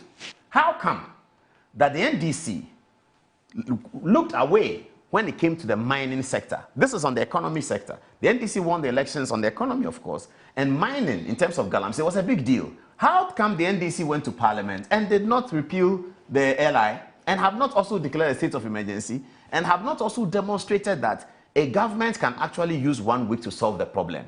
It is an issue of trust. And as I keep saying, it becomes a political question. What is a political question? A political question is a question that cannot be answered by law. No, a question that can be answered by mathematics. It's a question that is answered in the hearts of the people and in the minds of the people. Whether you are telling the truth, whether they can trust you, whether you said this and you are not doing it, those are the matters that form a political question. So fair enough. I mean, the government minister can say and elaborate in a very spirited way, I have to say, what the NDC government is doing about Galamsey. It is true. He's not saying something that's untrue. But the point is, what the NDC is doing had been done by the NPP. And the NDC saw the NPP do these things. And they said that the correct prescription for dealing with this thing is X. They are in power today. Implement X, and it becomes a tussle between the NDC and civil society. It becomes a tussle between Deputy Chief of Staff and Ken Ashibi. It becomes a tussle between Joy FM Multimedia and apologists of the NDC. It's a political question. I cannot answer it here. I'm not the only, I'm not the 30 million Ghanaian people. The Ghanaian people are 30 million. They make the decision. So that is it. But on the Akonta mining, I just tried to confirm this CID report because it could be a dereliction of duty on the part of the NPP government. If the CID had put out a report and, as the minister says, that the government ignored it, I think that we need more information on that because I just texted the former Attorney General Godfrey Dame saying that he's not aware of any such CID report. So it might be useful that if the CID was asked to do a report, or the CID can by themselves investigate anything. If the CID investigated something, it is useful to put it on the table. That one to me has a mining license or had mining licenses. It's very well known. And perhaps that's the reason why the issue is in the courts. And I'm hoping that today his bail conditions are met, etc., etc. But that also brings up the issue of weaponizing judicial processes. But anyway, so on the Galamsey, it's a political question. All these things have been done. And the NDC said they will be able to solve it. And we are where we are, where important people like the Chief Justice are saying that Galamsey has become worse than it used to be. So that's really a political question for people to answer. After repealing so many laws, perhaps they should have been able to repeal the forest law, which everybody's asking them to repeal, and maybe they should have instituted the state of emergency, which was the Minister Kofi Boa's prescription when he was not Lands Minister. It was also the prescription of Samuel Okudzeto Ablakwa when he was not Foreign Minister, and it was certainly the prescription of Sam Nate George when he was not Communication Minister. Today, these people sit around the cabinet table and they have a different view of the matter, even when Galamsey has become worse, according to the acting Chief Justice. Let me move on to the judicial piece. Sorry. But you spoke first, so I was responding on Galamsey. There are a few messages. I'm sure you are. Let me read a few messages. That's fine. But I was going to say that I'm sure, Paul, because of where I sit at there's a need to respond to a few issues. Okay, especially the CID one. No problem. Not a problem. That's fine. So Dr. Baba Musa sends a message. It says that good morning, and it says good morning, as in Doc, as in PhD. It says, did I hear Paul say that Nana Akufo-Addo set up Free SHS? Did I also hear him say that Free SHS is the vision of Nana Akufo-Addo? Such a failed attempt to wrongly portray the past MP government as being the brain behind Free SHS is very disingenuous. Such propaganda pronouncements are very disappointing, especially coming from media people like Paul. How is Free SHS and Akufo-Addo vision? The 1992 Constitution of Ghana, Article 25, guarantees a basic right to equal education opportunities and states that secondary education shall be made generally available and accessible by progressive introduction of free education. President Mohammed's first government was the first to implement progressive free SHS. Paul must be candid about the facts. And he goes ahead to send, he shares with me the story where Akufo-Addo government clears 30.1 million cedis free SHS debt under NDC. He sends that story to me. Now, this one here from Mansa Musa, who is watching the show from the UK, who says, hello, let it be known that NDC General Secretary Fifi Kwete taking on people in this party, this should be taking on people in this party, this should be seen in a positive light because we didn't see or hear any top MPP person take on any MPP official when they were in power. If that had happened, perhaps this government would have, this governance would have degenerated, wouldn't have degenerated into this near total decomposition that Ghanaians had to endure. Good morning from Mansa Musa. Now, this one here from Kakra Esamoah. Yes, now Kakra Esamoah sent two different messages. Now, Kakra Esamoah is the Director of Communications of the NDC. He says that a long, rambling speech of my friend Polado Mochri contained significant misstatements of fact. Manfigel's SHS is a Methodist church institution, not the Presbyterian Church.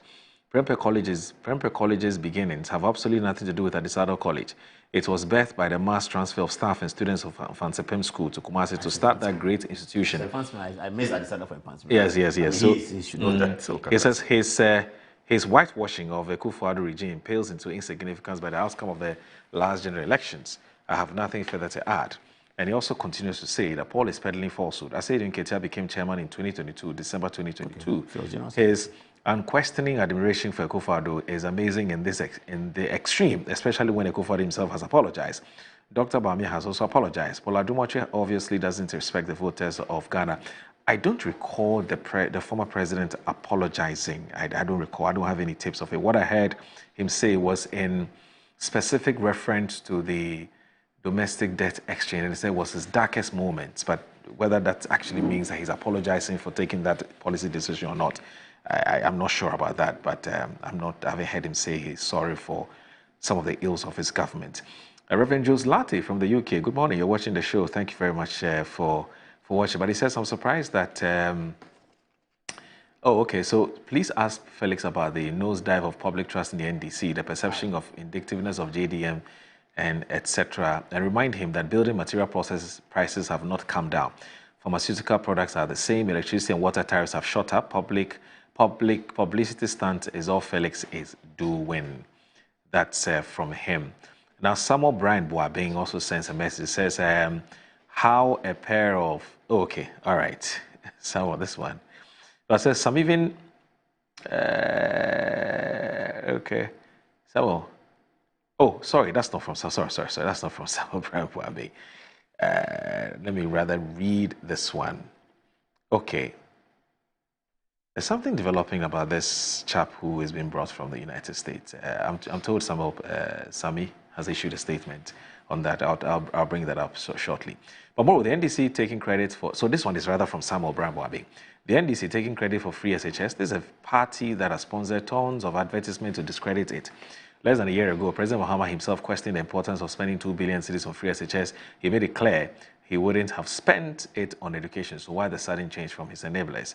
Galamsey is now a free-for-all. Their fight is over. The government is neck-deep in this nation-wrecking mess. These gimmicks are just for the show. They know the culprits, and the president could act if he truly meant business. President Mahama is now the Galamseya-in-chief. Utterly unfazed at this point, only God can save us. Samuel Brian Boabing Awoshi. And he continues to the current age, he was the chair of the Subsidiary Legislation Committee when LI 2462 was passed by Parliament. This is net-to government, no action talk only. So Carlos from Wodododojo says that we, the supporters of the NDC, have a serious concern regarding Galamsey. From day one, we have known that many of those involved in Galamsey have strong backing from the NPP and its campaign figures. We, the NDC supporters, are worried that the real kingpins have not been arrested. They should be named and shamed. As for Wontumi, he's just a small example. There are many bigger NPP sponsors, supporters, and members, and who are deeply involved. We want them to be arrested and prosecuted so that we can see real action being taken. Until that happens, citizens will continue to feel that nothing is being done. Carlos from Odododio. Alfred Kojo Tradels, very good friend of mine. He says that, good morning, Moro. Please tell Honorable Felix Ofosu-Kwakye that as for Good Evening Ghana, the least said about it, the better. In fact, I would prefer listening to Oman FM than wasting my precious time watching Good Evening Ghana. Moro, I was struggling to understand Paul, but please tell him that if he thinks MEP perform better, he should advise Honorable Ken Ofori-Atta, the former finance minister, to come and account to Ghanaians. There's quite a number of other messages. And the Bosumi Friend MP, and also for Jeff, also send your message. We'll deal with that shortly. I think you want to have a go at this. Is there something you want to say? Okay, before you bring it. Okay. You see, it encapsulates the attitude of the Akufo-Addo administration and the NPP government to dealing with wrongdoing. And it's not just in the case of the Akonta Mining CID report. Okay. We saw it in the case of the Australia visa scandal. Right. There was supposed to be a CID report that was never made public.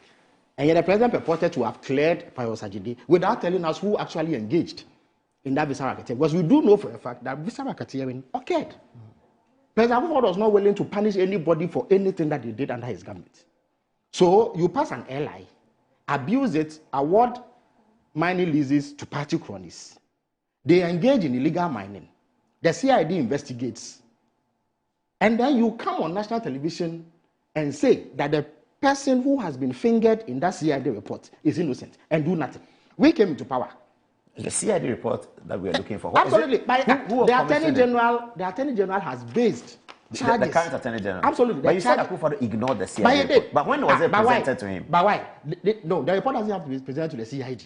No, to the president. It goes to the Attorney General. But the Attorney General, Godfrey says he hasn't seen it. Of course, but he would deny it, won't he? Oh, so you think he's denying it? But why? Why would he deny it? Otherwise, what other explanation exists? So you are sure that Godfrey received the CID report? I'm saying that what other... First of all, when the government of the day commissioned investigations into... Did Akufo-Addo not tell us that matter was being investigated? He told us.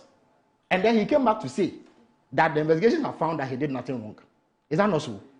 But I'm telling you that the CID had a report that the government was aware of, that they failed to act on. And the former Attorney General was aware of it. He knew it. He says he's not aware of it. If he didn't know it, then he didn't deserve to be in his position. Because why? How did this Attorney General know about the existence of a report? Can you share that report? Is it possible? It is not a problem. The point is that the Attorney General... And the General... date on which it was done. Paul, the Attorney General of the day cannot claim that he didn't know that a report like that existed. So, in fact, what they're actually saying is then that they didn't even investigate the claims against Amitama, which is even worse. No, maybe you should call the Attorney General and ask him that the government minister says you were aware of a report. He says I'm not aware of a report. What you are saying has grave implications for the competence of the Attorney General. No, but he's telling me directly. No, so what you are saying is that as Attorney General, as President, there were such grave allegations of environmental terrorism against a party chairman whom you had given a lease to operate in a forest reserve and you didn't investigate it. No, you are saying two things. You see, I'm not saying you are a government minister. I'm telling you that there is a CID report. I'm telling you for a fact that there is a CID report which was given to the former Attorney General 2022 and handed over to the Akufo-Addo administration. Given to government, which they didn't act on. Yeah, but no, please let's be clear on that. So given to Attorney General, government, Jubilee House, who got the report and did not act on it. I'm saying that the government of the day, the Attorney General, cannot claim that he doesn't know about it. He's claiming precisely so. The implication of what you are saying is that he was not fit for his office. And that indeed, but you have to provide evidence that he got it. By inaction, he was complicit in Galamsey. By inaction. Oh, but that's unfair. That's really unfair. I'm saying that's really unfair. No. Listen to my words carefully. That says he hasn't received any CID report. Listen to my words carefully. I'm saying by inaction. I'm not saying that he's involved. Why is the inaction? The inaction is that there's an allegation. What he's saying means that he was not concerned. Okay? He was not concerned that a known figure in Ghanaian society, you even forget about the fact that he was MPP, a known figure in Ghanaian society, who had received a mining lease on the say-so of the president, had gone into the forest area, which is a protected zone, and carried out unlawful mining activity, which was deleterious to the environment.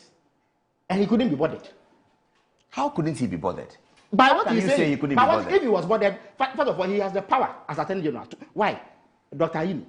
We work. Are you talking about a dereliction of duty or a report that came to him? It is. He is claiming dereliction of duty. But I'm saying, he says he didn't receive reports. But by saying so, he is claiming dereliction of. It was his duty to look into that matter. The same way Dr. Ayini, when reports emerged that 2 NDC executives were involved in Galamsey, we woke up one morning. We heard him clearly direct Yoko to look into. As I speak to you, Yoko is looking into the matter. But that's what the civil society was asking President Mahama. That wasn't mentioned. Paul, if you let me land. I thought you had landed. If you let me land. I'm not landing. Moro, the point I'm making is that there's a CID report that the government was aware of. They didn't act. They concealed it. And there's but you don't have evidence of that. I'm sorry, Minister. You really can't say that. No. You have to provide evidence to the press. Paul, what you are canvassing is even worse than what I'm saying. What you are saying, that President Akufo-Addo... No, you are making a valid statement that something happened. I am. And you are not able to defend it that it happened.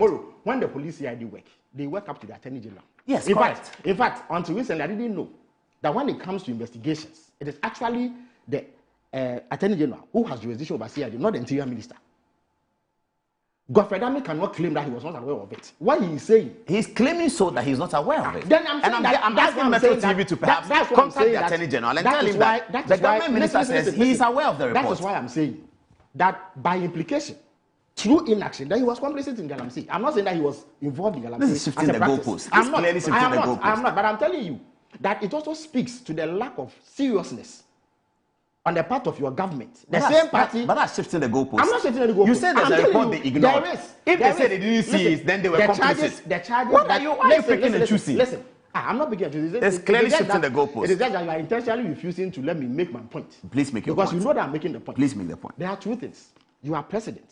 A controversy ensues. Indeed, this is a controversy that the president publicly spoke to. He told us that the matter was being looked into. Who was looking into the matter? It's police CID.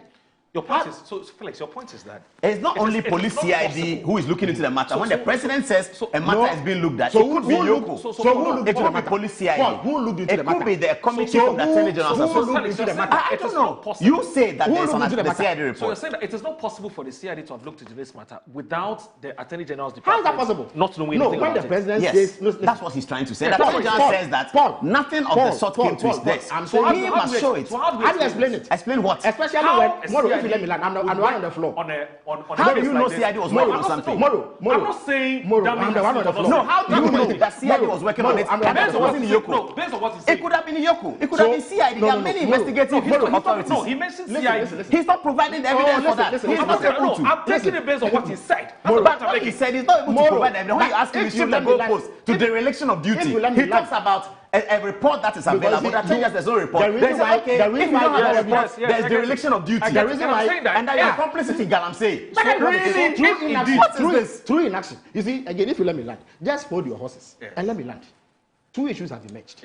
When the Akunta mining incident occurred, Moro, Paul, you know for a fact that President Akufo-Addo publicly spoke to it. He was the one who told us that the matter is being looked into, right? Yes. You are saying that you don't know which specific agency. So he didn't say. The president didn't say. So who was looking into it? It could have been Yoko. I'm telling you that you can now tell us. Yes, so you are now confirming. No. Listen. That is the CID. It is the CID that looked into it. Fair enough. And you said the report went to the Attorney General. The Attorney General says there's no such report. Number two, when the CID finished, that report exists. The government didn't act. And it is not the first time. Professor Frimpong Boateng's report. Don't you know that it was concealed for several years after he had presented him to President Akufo-Addo? Who said that? Professor Boateng himself said it. He himself said it? He himself said it. Okay. So you believe Frimpong Boateng? Oh, but why Charles Bissiou, the secretary, says Frimpong Boateng's statement is not correct. Charles Bissiou, this week, he's the secretary to the committee. He says Frimpong Boateng's report is not correct. Why? Why should we take the secretary's word and leave the word of the chairperson, the person that the president himself... Charles says he did the report. But Moro, why are you interrupting? This is Moro. Professor Boateng, he was the environment minister. President Akufo-Addo charged him directly to oversee the fight against Galamsey. The man compiles a report, presents it to the president, in which he names names. This report was concealed from you and I. It was not government that put it out. It was the media that leaked that report. What's the consequence? Where's the CID report? The consequence is that you have a history of concealing reports that indict your people. And I'm telling you that the CID, as far back as 2022, had this report. When the president said it was being looked into, it was the CID that was looking into it. Okay, let's see what happens with the Joseph Yamin report. It doesn't matter. And then we can... But you see, it matters. No, because it's the same vein. And the civil society were concerned at your press meeting, at your meeting with civil society, it is not a problem. was concerned. He called the elephant in the room. He said, you, Felix, and the president have ignored the elephant in the room, which is Yamin. That's what he said. The elephant in the room was Akufo-Addo and the MPP.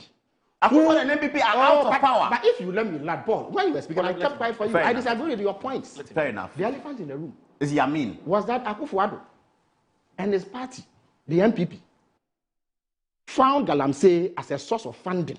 So they were complicit and were not prepared to fight it. It is the reason why they were concealing every important report from the people of Ghana.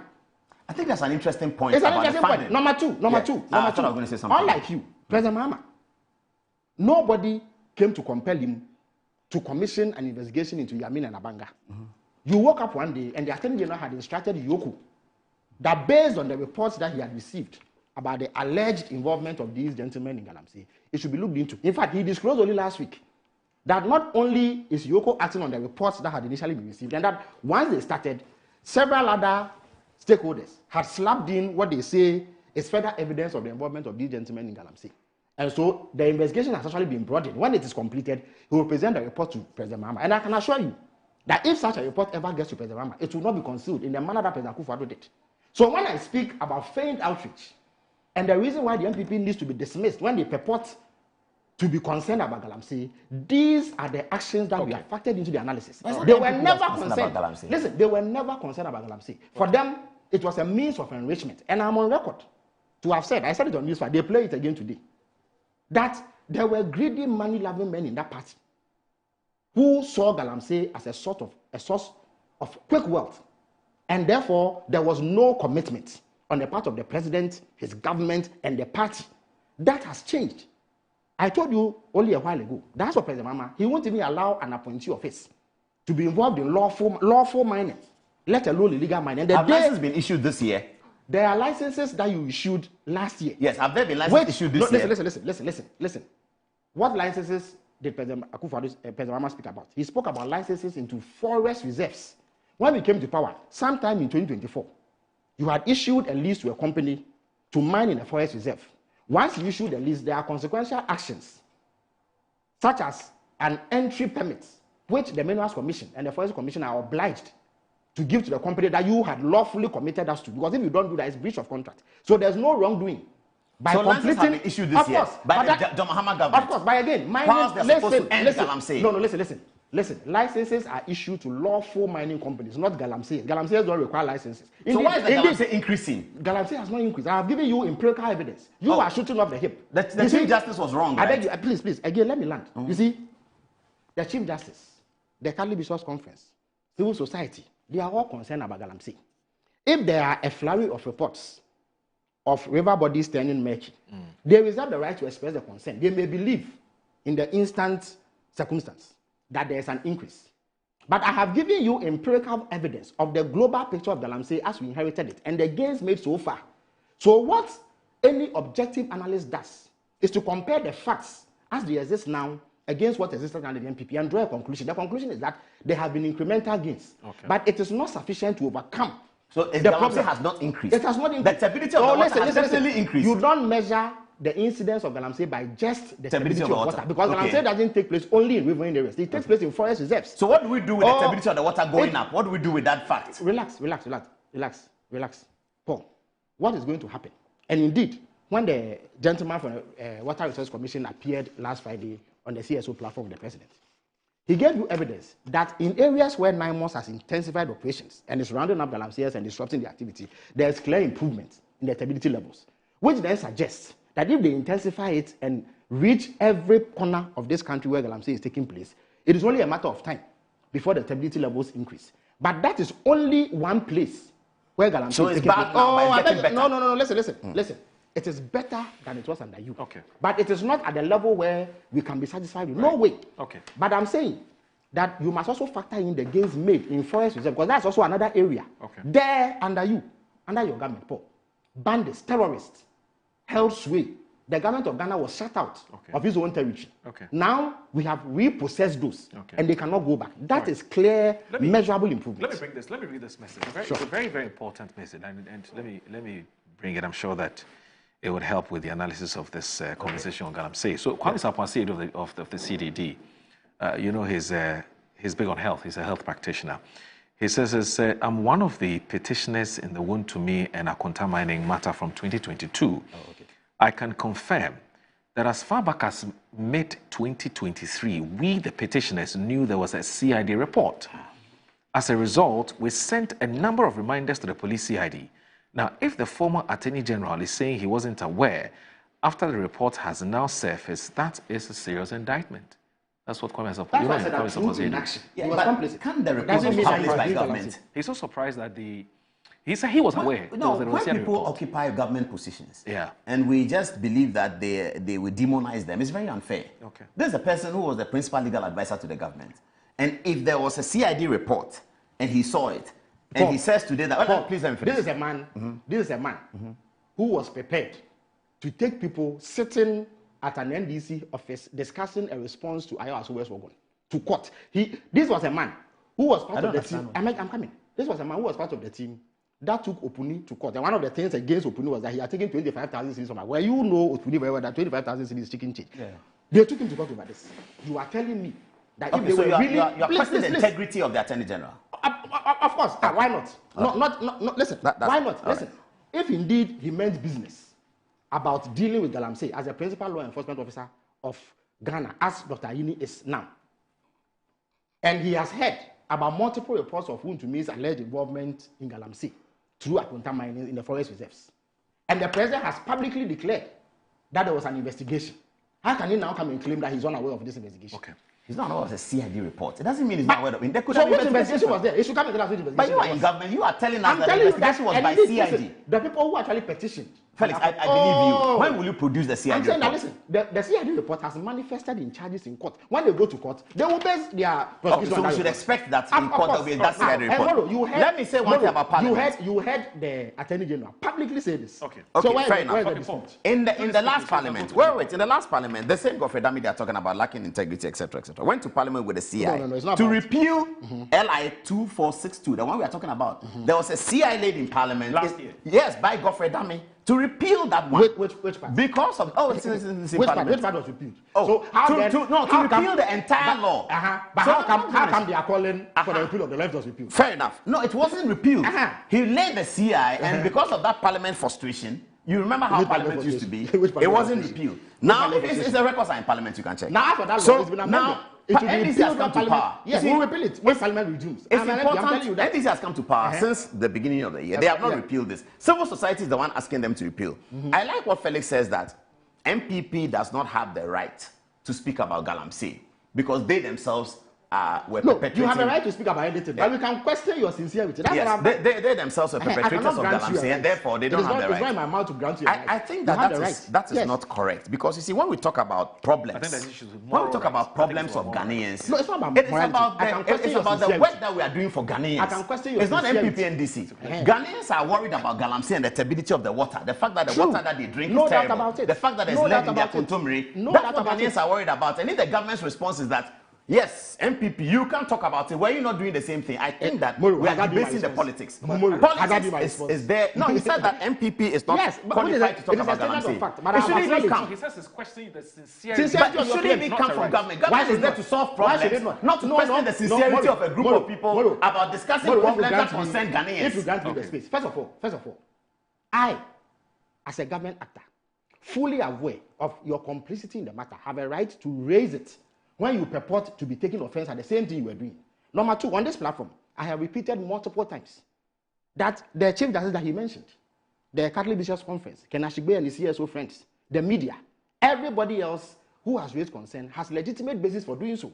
I have gone ahead to tell you what we have done, but I have pointed out that you, who seek to take political advantage of it, are bereft of the right to do so, because you were complicit. Indeed, Galamsey is a major problem now. But you can't take political advantage. How are you going to take political advantage? You can't take political advantage. It's not political advantage. No, listen, let me tell political you. advantage is not taken. I am able to it is given. Listen. Political advantage is not taken. It's given. I am able to say. You can't take it. I am able to say that the MPP, at least their leadership, are not commenting on this Galamsey problem because they care about it. They think that it gives them vindication for their inaction. That's all. Okay. Based on what I know and the fact but the issue is solve the problem that Ghanaians are facing. Like we have been able to take away the 9 forest reserves from the bandits that you allowed. Okay. But like you have not been able to repeal the law. We have actually amended the law. It will be repealed when Parliament. Why didn't you repeal it? But you had 8 years to do so. You didn't do it. We are doing it in months. But you said that you would do it in a week. We didn't say we would do it in a week. Sam George sat on this chair. Sam George is not President Mahama. Oh, that's so. President Mahama's word. The lands minister, Aman Kofi Boa, said state of emergency. Again, President Mahama, his word binds the NDC. This is our manifesto. Not Sam George. Please, I beg you. This is our manifesto. Fair enough. It is what we say here. And what the president says as the Senor will say, yes, Senor will say, I'm sorry to use his word, he called it nonsense. That somebody comes to tell him that he has a right. Mahama didn't say that he will do a state of emergency. Again, I'm sorry to use that word. Again, Senor can describe it in any term he wants. I can also say that I disagree with him based on the objective fact, objective reality. Right, so let there be no doubt about this. Yeah, all right. It's very interesting development. So, Jabaru, who is the Chief Executive Officer of Coatsys Ghana Limited, he sends a message. He says, "Hello, Mr. Morrow. Please tell Honorable Felix that this is a cybersecurity week. We need to look at the foreign companies managing our data. Let's watch it. Our national security lies on protecting our IT ecosystem. We sold our telecom sector, which is a serious national security threat. Let the IT local companies manage our national IT infrastructure. We can do it." That's from Jabaru. Well, it's a valid point. Yes, something yes, I'm sure yes. the cybersecurity authority. But again, let me also draw attention to the need for us as citizens also to be up and doing. Because the cybersecurity authority has issued several cautions and notifications to the public to be wary of individuals who bait them to have access to their critical data. And you also must be. Okay. And there's another gentleman called Edward Ahiabla. He says he's met you once in Kumasi. If it is Ahiabla, I know there is more than once. He's actually a friend of mine. Oh, okay. He says I should say hello to you as well. He says my regards to Felix. And then Aku Kelly, he sends a message from East Legon Hills. He says, good morning. Well, I think the president's recent pronouncement on dealing with the Gangantuan infractions contained in the Auditor General's report is so heartwarming. Ghanaians from every corner of the country are demanding that accountability rise above status and titles. Steps taken in that call should not be just a legal formality, but rather a measure of national resolve. For example, there's internal auditors in all public service spaces who are being paid monthly to protect the public purse. Yet, when infractions occur, nothing happens to them to serve as a deterrent to others, clearly until we undertake to punish those who are mandated to protect the public purse and ready to institute lifestyle audit checks. I'm afraid we're going nowhere. And I'll end with this one. Ali Huraya, who is the Greater Accra boss of the NDC Zongo caucus, also sends a message, says that the president launched free SHS. Oh, okay, so you've waded into that controversy, and he sends me a long story on everything that the president said when he launched the free SHS in 20. It says further, a media report in 2019 also indicates that a conference of heads of assisted secondary school CHAS had written to management of Ghana Education Service to demand arrears of students who benefited from the Mahama government 3-year scholarship policy intervention dubbed progressively free SHS. Ali Ismaila Horeya Ali, Greater Accra Regional Zongo Caucus Coordinator. All right, so we have just 10 minutes to wrap the show up, and with Simmons. Okay. Simmons also sent me some evidence of what Napo said in Parliament about free But now, there's a matter of public record. Yeah. I'm surprised that. Now, Dennis Glan, I'll end with I'm surprised that says, wow, great show. I have really enjoyed Felix's submission on the show this morning, but I have enjoyed more Paul's approach in responding to Minister Felix while telling his MVP story. Mutual respect for two great communicators. I went for Ghana. Moro, please. All right. And Corey Livingston, today's your birthday. Okay, Corey Livingston, happy birthday. I'm told now you work with First National Bank. That's the FNB Airports branch, credits department. Corey Livingston, happy birthday. You are you're a great guy. And I wish you the best as you celebrate your birthday today. So let me do this. Paul, in just 10 minutes, help us appreciate what's happening with this. The 10 minutes is for both of us. Yes, of course. We need to be clear. Of course, he's a government minister. No, I believe in fairness. Yes. But what's happening with this Jakban, Godfred Dame matter? And what do you know? First of all, there's a petition before the president. Right. For the removal of, strangely, Justice Bafuboni. I'm looking at this from a news reporter's perspective and from the novelty of our constitutional development. The said Justice Bafuboni has been nominated by the president for the position of Chief Justice. Okay. The letter spends to the Speaker of Parliament. Parliament will be preparing to conduct appearance, what do you call it? The committee, the vetting committee. He will make an appearance before the vetting committee. Now this petition has gone to the president. From what we have heard, when these petitions go to the president will forward it to the subject of the petition, which in this case is Mr. Paul Bafuboni. Mr. Bafuboni will write something in response to it. And then what Mr. Bafuboni wrote and what the petitioners have alleged will be discussed by the president and the Council of State. And then they will make a determination. To the extent that the determination of the Council of State and the president could be that no fundamental issues have been raised to require a hearing, and so the petition ends its life right there. Or that some issues have been raised that actually require a hearing, in which case the president, pursuant to Article 146, will now set up a committee and then they deal with it. Whilst this petition is pending, I'm wondering whether the learned judge can appear before the Parliament's Appointments Committee to proceed with the confirmation hearings, because it would appear that he should not be able to do so until such time that the Council of State and the President have issued the prima facie. That's the point I want to make. I think on the Godfred Dame Jakpa issues, it's quite simple. You know, Godfred Dame and his legal work, from the time he started and the time he became prominent, sometime around 2009.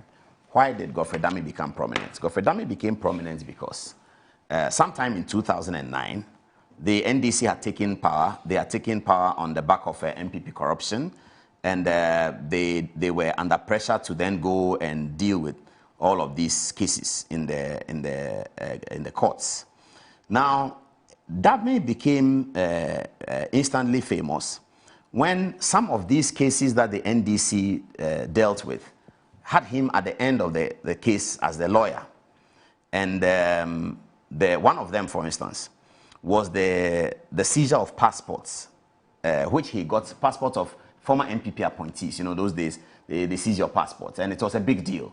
And it was a feather in the cap of the Mills administration that they were dealing with the former corrupt officials. Godfrey Dame went to court and obtained a court order that was unlawful. And then there was a trial of a former foreign minister, the Honorable Oseje, in the issue of some rice issues. Godfrey Dame, again, was his lawyer and became successful. Then there was a very critical issue. Mubarak Muntaka, who is today the Minister for Interior, at that time he was a young man and appointed as Minister for Sports. He had a small difficulty. There was a faux pas he committed that as Minister for Sports, some money that is not significant, but apparently was used for some domestic issues. I don't want to go into the details. And it became a big issue, almost like the first corruption scandal of the Mills administration. The chief director at the Ministry of Sports was thought to have been complicit in the situation because it was suspected that he was an MPP chief director and he had exposed his minister, the boss, because he was MPP. Immediately, there was an interdiction from the Professor Mills administration upon this chief director. Again, Godfrey Dame went to court and obtained a court order that the interdiction was unlawful. So, in coming from that background, he has almost been at the end of the NDC political legal battle. Then in 2017, he became Attorney General and was at the forefront of, a Deputy Attorney General, was at the forefront of, as he mentions, Opuni prosecution, was at the forefront of the NCA prosecution, and appeared to be, you know, the real jigger in the Attorney General's department when it comes to the court practice and the court work. And then the famous case of Electoral Commission. So all of these things had been put together. It appeared that he had become, or inadvertently become, the enemy of NDC's progress in courts, political, legal. So it was not surprising that the Japa matter and the prosecution of Case Latufosen was very sensitive to the NDC. This was a minority. In fact, the prosecution started and then he was made the minority leader. And this is a former Deputy Minister of Finance. So that prosecution, you remember, got all the NDC marshaled one way or the other. So it is not surprising that such a position is taken against him.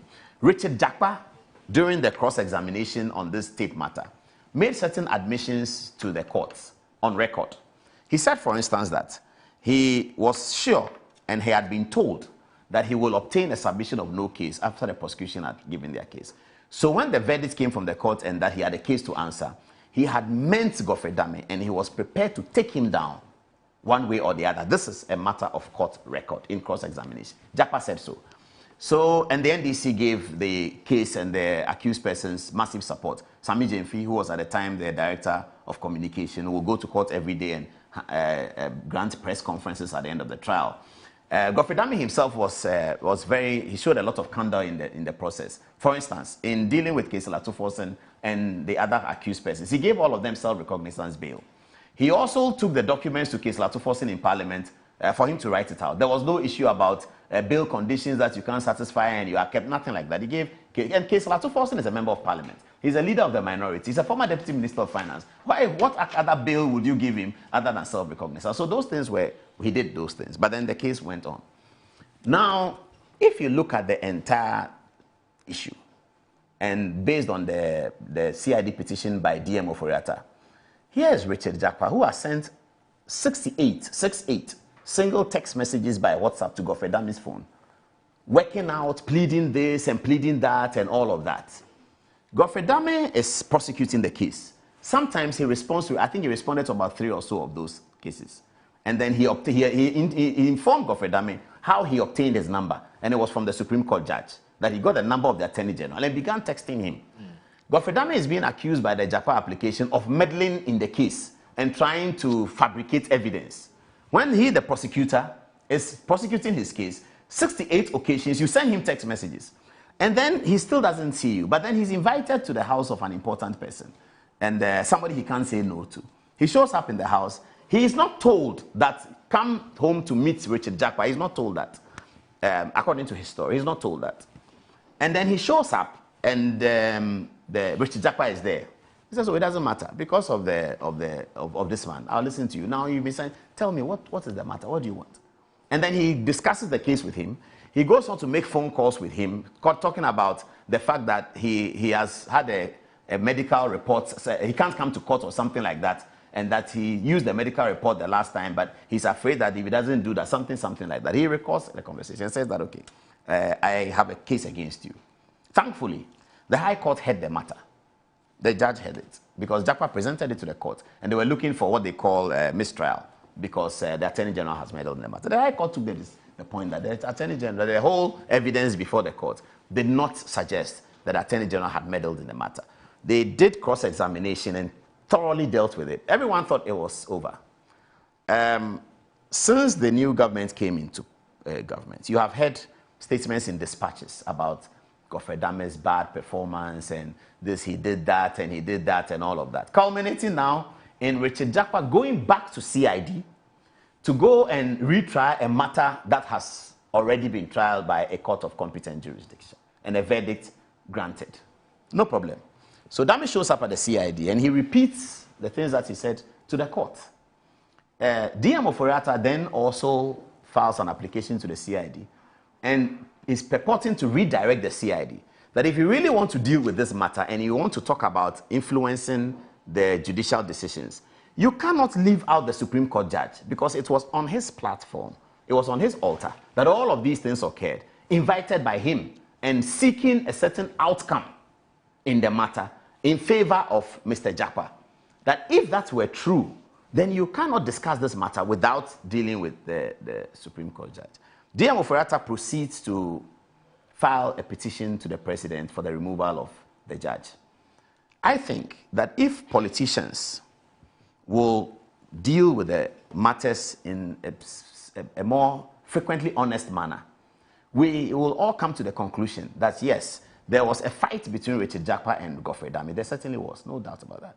But that fight has ended. Okay. And it has been dealt with by a court of competent jurisdiction. It's not as if Jakpa was not allowed to cross-examine the Attorney General. That doesn't happen often. In fact, in the history of the Fourth Republic, it's never happened. Okay. Where an Attorney General prosecuting a case, one of the accused persons says, I'm not happy with something, and the court says, hold on, let's deal with the matter that he's not happy with upon an application. Okay. And the Attorney General subjects himself to cross-examination. Okay. That hasn't happened. But where the politics is, I don't like this person because it's against us, and we have to find something to deal with, then we get ourselves muddied in this kind of situation where we are waiting to see how the CID proceeds with the petition by Daniel Mafu. You were saying that CID says they have called the judge. We haven't heard that. They haven't told us that. The CID haven't said that. So it was reported by the news. Moro, to begin with, from where I sit, do you have something personal against Godfrey Dame? Absolutely not. Indeed, it is Godfrey Dame who appeared to have something personal against some NPP, NDC officials. In fact, I can say that very few people followed the Atu-Forson matter than myself. I can say that I was an integral part of building Atu-Forson's defense in that case. I was in court every single day. Yeah, that's correct. I remember that. That whole case was a complete waste of time. It hinged on the feigning of ignorance by Godfrey Dame that he didn't know what letters of credit were. That's all. With essentially a guarantee of payments pending the performance of specific obligations.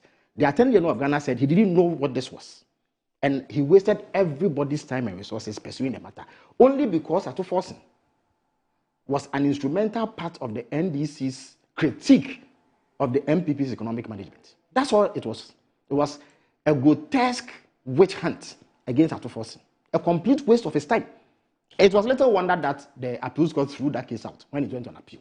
Because in fact, incidentally, the very first witness that Godfrey Dame himself called in the case, Mr. Amakwe of the Bank of Ghana, under cross-examination from the Counsel for Atu-Forson, admitted that letters of credit were nothing more than a guarantee of payment pending the fulfillment of certain conditions by other parties, and that it did not constitute payment. It is actually the very first testimony that Godfrey Dame's own witness gave to the courts.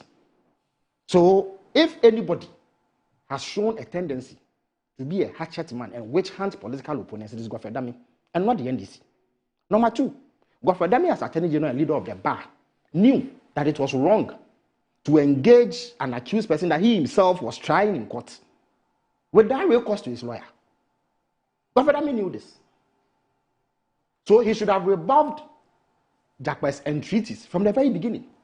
When this so-called meeting was convened, he could just have told the Supreme Court judge and Jakpa that because of this reason I'm unable to be part of it. And that he if you didn't have, know the first instant that he was going to meet him. No. So when he entered the place and saw Jakpa, he could That just have worked told, out. absolutely not respectfully, of course. He could have told that, no, you, my lordship, you know that these are the rules of the game, so I cannot be part of this. And that if he has any concerns, he can route it through his lawyer, and we'll deal with it in court. He didn't do so.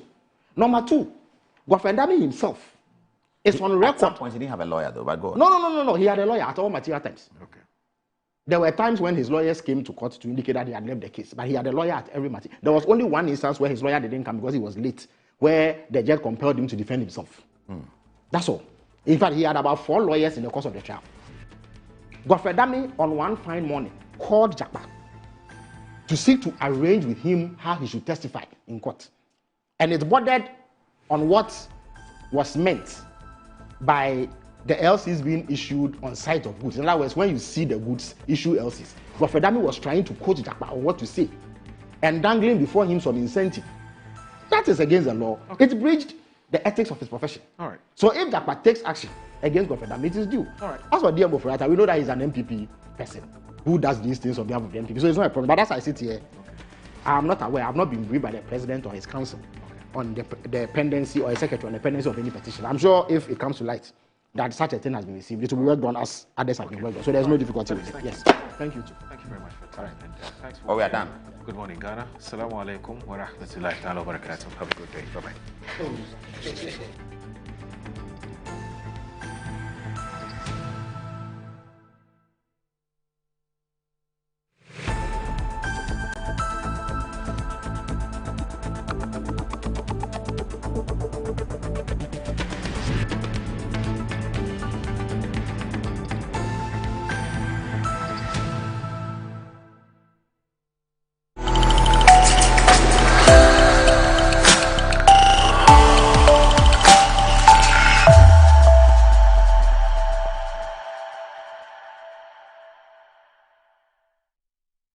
The internet is tracking you. Okay. Your device are tracking you. Have you ever thought of you losing your phone and then or changing your phone and then you download WhatsApp? WhatsApp gives you OTP everything. And then everything comes back. Where was those data? You can go to Wayback Machine, archive.org. So whatever you did 2000 is still there. There's nothing like